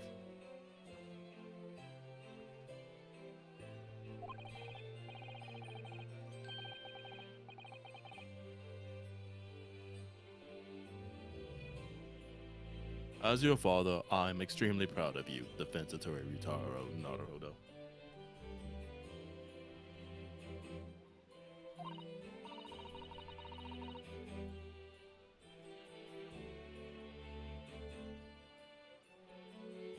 Thank you. But I couldn't have done it without your help. See, this question about like what informal language has gotten in my go, and I've been I'm staring at like fucking Google right now, looking it up. So sorry. Yeah. Mark I had a got suggestion. distracted. I think that might be correct. But I'm trying to. I felt like there was a shorter term than the kutaketa. But that might be it.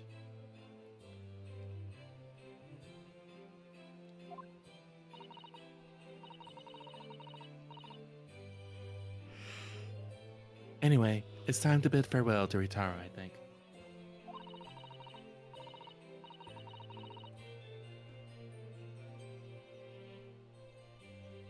I shall miss him in a way, but it's back to Susato Mikotoba now.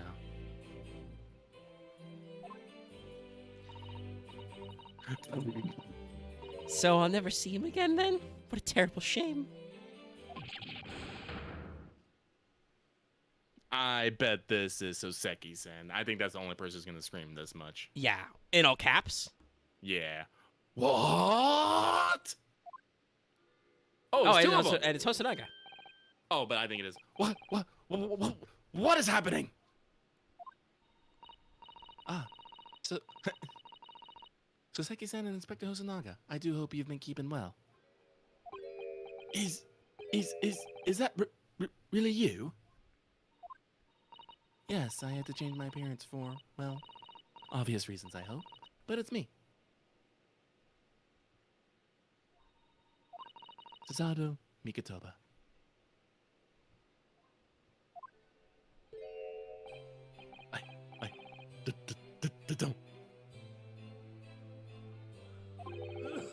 So dashing. So divine.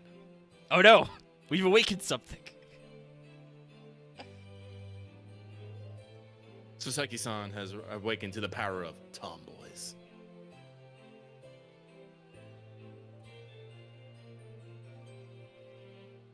I did say this line. Yeah. No! Double dashing! Yes! And deliciously divine, just look at you! I had no idea, Mr. Sada-san, Esquiress, that you were a locum student Naruhodo-san Esquire's cousin! God damn it. Also, what is this face pose? Astonishing, astounding ace attorney! Hey, title drop.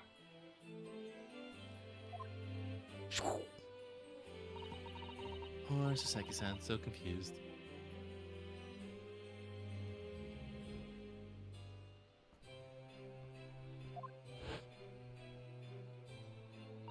I still remember the first time I ever met him. He was in a prison cell in London. It was very shabby.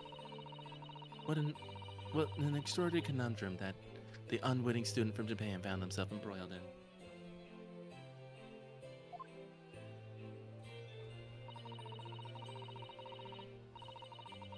But after Naruhodo-san's skilled defense at the Old Bailey, Soseki-san was free to return to Japan.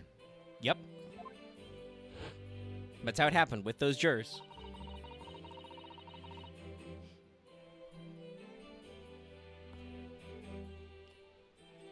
And now he seems to have earned himself great fame as an author.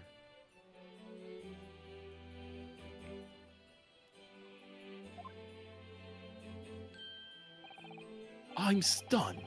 That's a truly impressive disguise. Oh, he's impressed because it was the disguise, of course. Yes. And I would know. I have a turtle on my head.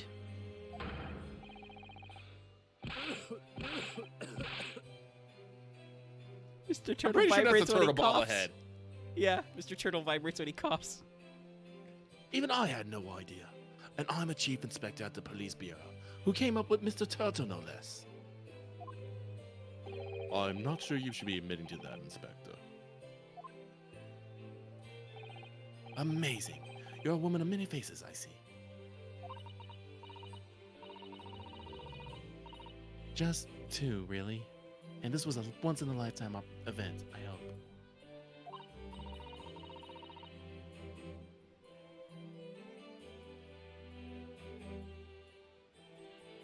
Oh, I'm not a patch on you, though, Inspector.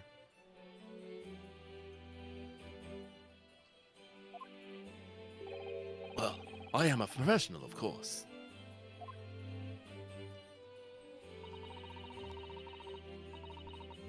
I do worry about Inspector Hosonaga sometimes. I really do. 9 months ago, when he appeared here at the Supreme Court to testify, he was undercover, disguised as the head waiter of a restaurant. Why did you pick this sprite to remember Susato?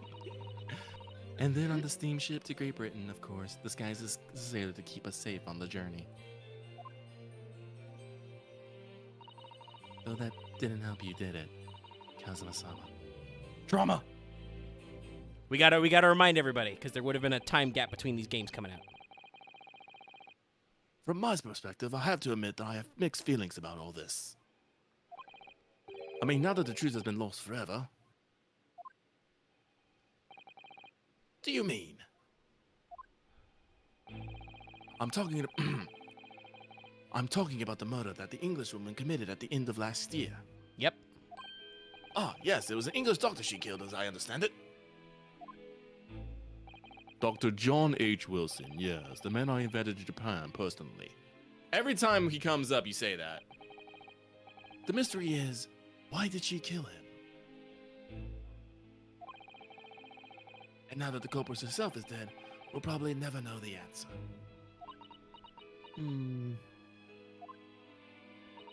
On the voyage to Great Britain, we had a most unexpected encounter. With Mr. Herlock Sholmes, the great detective, I mean. Yes, I remember Mr. Sholmes well, of course. How could you forget? Ah, my arch nemesis. How lightly you utter his name. Well, According to the stubblies published about him in The Adventures of Sherlock Holmes, the detective once had a partner who helped him solve crimes, a best friend. And that man was an exceptional doctor of medicine by the name of John H. Wilson. What? Dr. Wilson? I just can't believe that it's a coincidence. I think that the English doctor of medicine killed here in Japan 9 months ago must have been the friend and partner of Mr. Sholmes. Bringing it all back around, chat. I know some of you have been asking.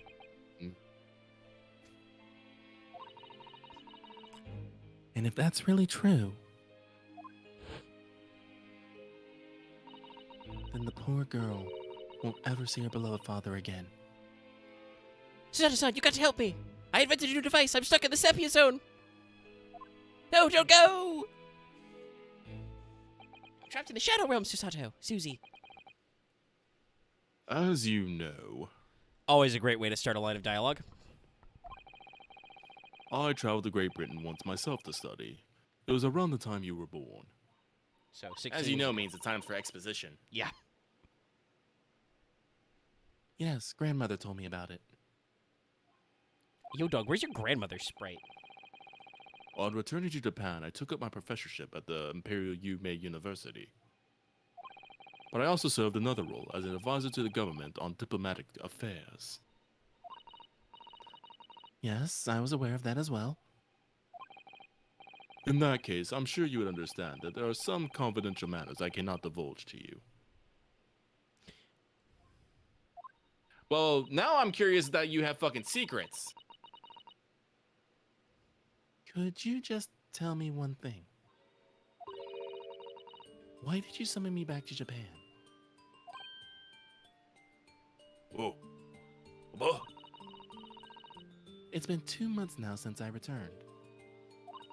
When I left England, it was because an urgent telegram had arrived from Japan.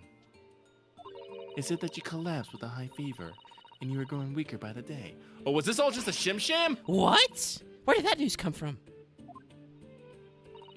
That's what I'd like to know, because after that long sea voyage, I found you in fine health, Father.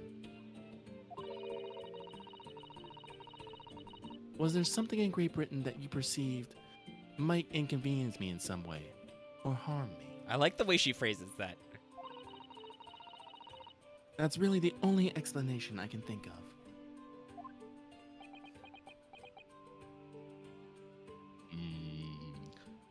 We's thinking. Dear me, do you reserve your most cutting glares for your father, Susato? No, I think Mr. Naruhodo has felt a couple of those in his time. I'm sorry, my... Oh, shit. Ah, let me go!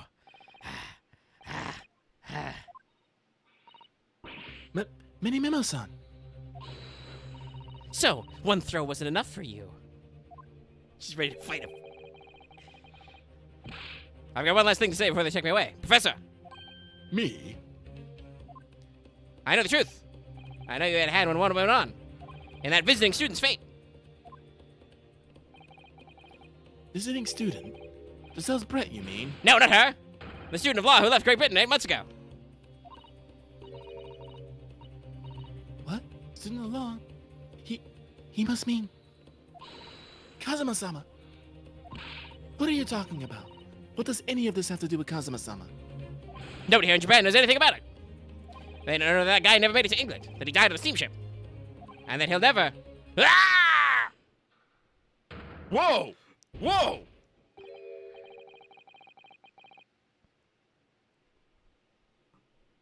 Well, I didn't expect to find him in here. Sorry, I'm slightly bamboozled. Yeah. Also, hey, Judge Sprite outside of his chair.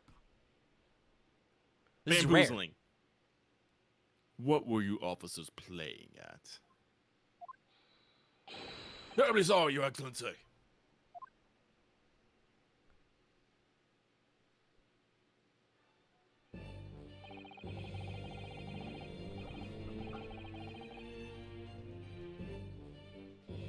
I was coming to tell you that the rickshaw has arrived, Eugen. And it's a good job I came by. Yes, thank you for dealing with him, and I'll be there shortly. Oh, Your Excellency. Ha ha ha ha. The trial's over. I'm not your excellency anymore. Merely your father's friend. Seishiro Jikoku. He is indeed Judge Shigoku. Didn't I say, like, in the first game, he reminds me of some portrayals of, like, of King Enma? Yeah, and I think I mentioned that I remember somewhere that they say his name was Jigoku, and here it is. Yeah.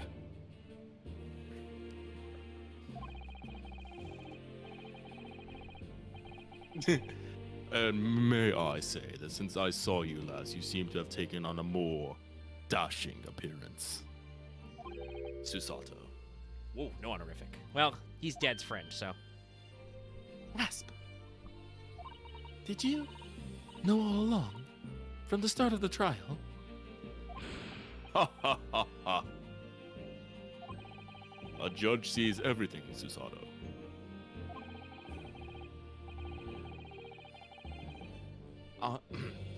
I couldn't let you take the risk. If Seishiro hadn't known, and then he'd recognize you. So I had a word in his ear beforehand, as an old friend. So, Seishiro, shall we? Yes, having ruled on that case, we now have various diplomatic issues to address. Before you go, Father. Sorry, my dear. Sorry, my dear. We shall have to return to our earlier conversation at a later date. Smoke bomb, bitches. But well done again, both of you. You did admirably.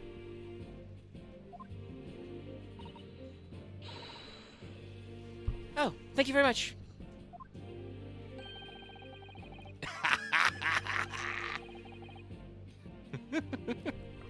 What did you think of my Seishiro sling, eh? It's been a while since I've sent a man flying like that. Ha ha ha ha. Violence, baby. Whatever could Father be hiding from me? About Giselle Brett, about Dr. Wilson. And now, it seems, according to the reporter, about Kazuma-sama. Notice that the reporter's body has disappeared. Vanished into the night.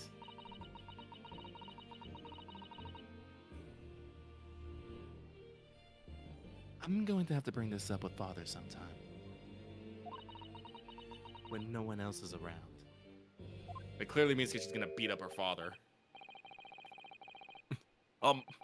Judicial Assistant Mikatoba Sana Squires, could I have a word? Oh, yes, of course, Saseki-san. What is it? I think perhaps it could be fate that we're meeting again like this now. You see,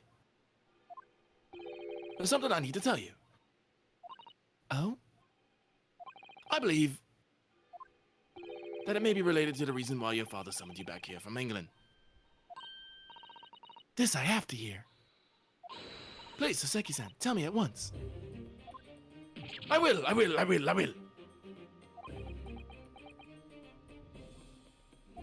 As you know, my time in England was terrible. Cursed. I have no doubt. Such awful things I was embroiled in. Thank goodness locum student Naruhodo-san Squire stepped in.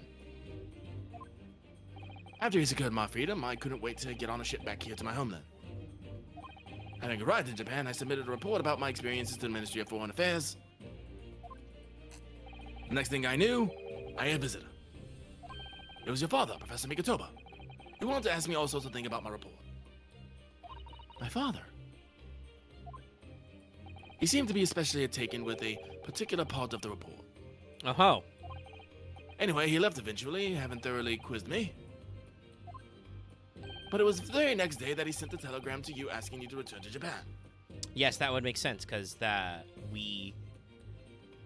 it was the case with Natsume, and then the time skip to several months later. Yeah.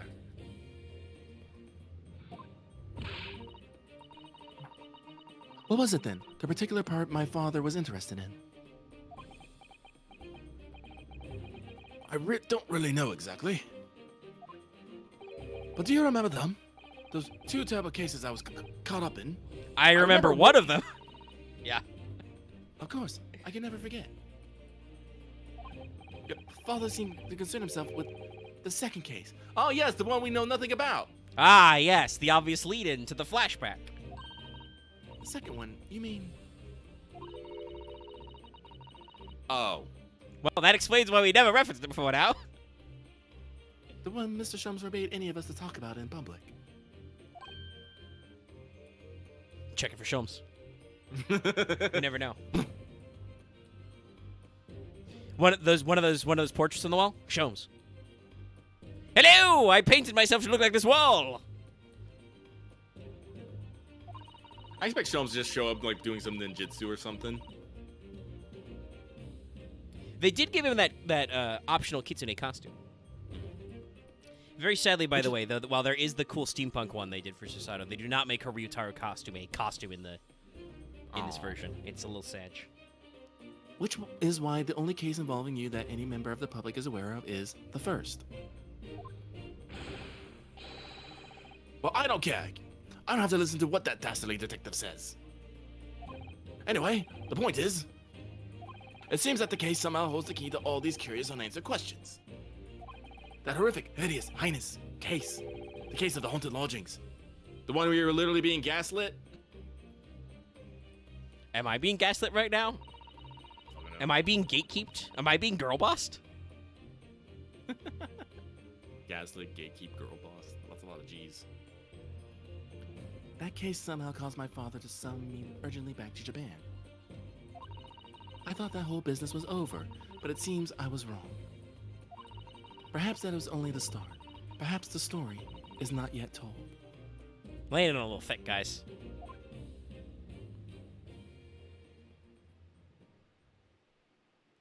Doing the hook to the sequel past flashback. Yeah. Tree! Doing a horseshoe hook. So, the mystery of that English woman's death is solved, thank goodness. And having stood in the Supreme Court now, I think I can comprehend a little better. How you must be feeling as you fight for people's freedom in a foreign land, Naruhodo-san.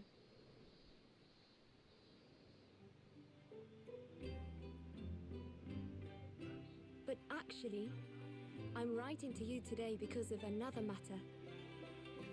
I met Soseki-san and we talked about that second case he was involved in. Father has said nothing to me, but I feel certain of it. That case holds the key to some great unsolved mystery. My notes on the case should still be in the office, tucked away at the back of the shelves on the left. Perhaps you might like to look over them again. Today, for the first time this year, it feels as though summer has arrived. The sky is a brilliant blue. It makes me long to see you again. Yours, Susato. We're continuing our seasonal theme. This was summer. Our last case last time was spring. But we're going to flash back to winter. Endo. And baby! Yep. Little long on that denouement as usual, but yeah. Trophy. Susato success. Yes. All right. Show me what the next one is called, but we will get to that one later. Memoirs of the Clouded Kokoro. Memoirs of the Clouded Kokoro. Okay, that's different, because the last Soseki Natsume was Case of the Clouded Kokoro. Well, I guess because it's memoirs, that means, We're going back to the past. Yeah. Past. we're more remembering rather than doing, Yes. I suppose.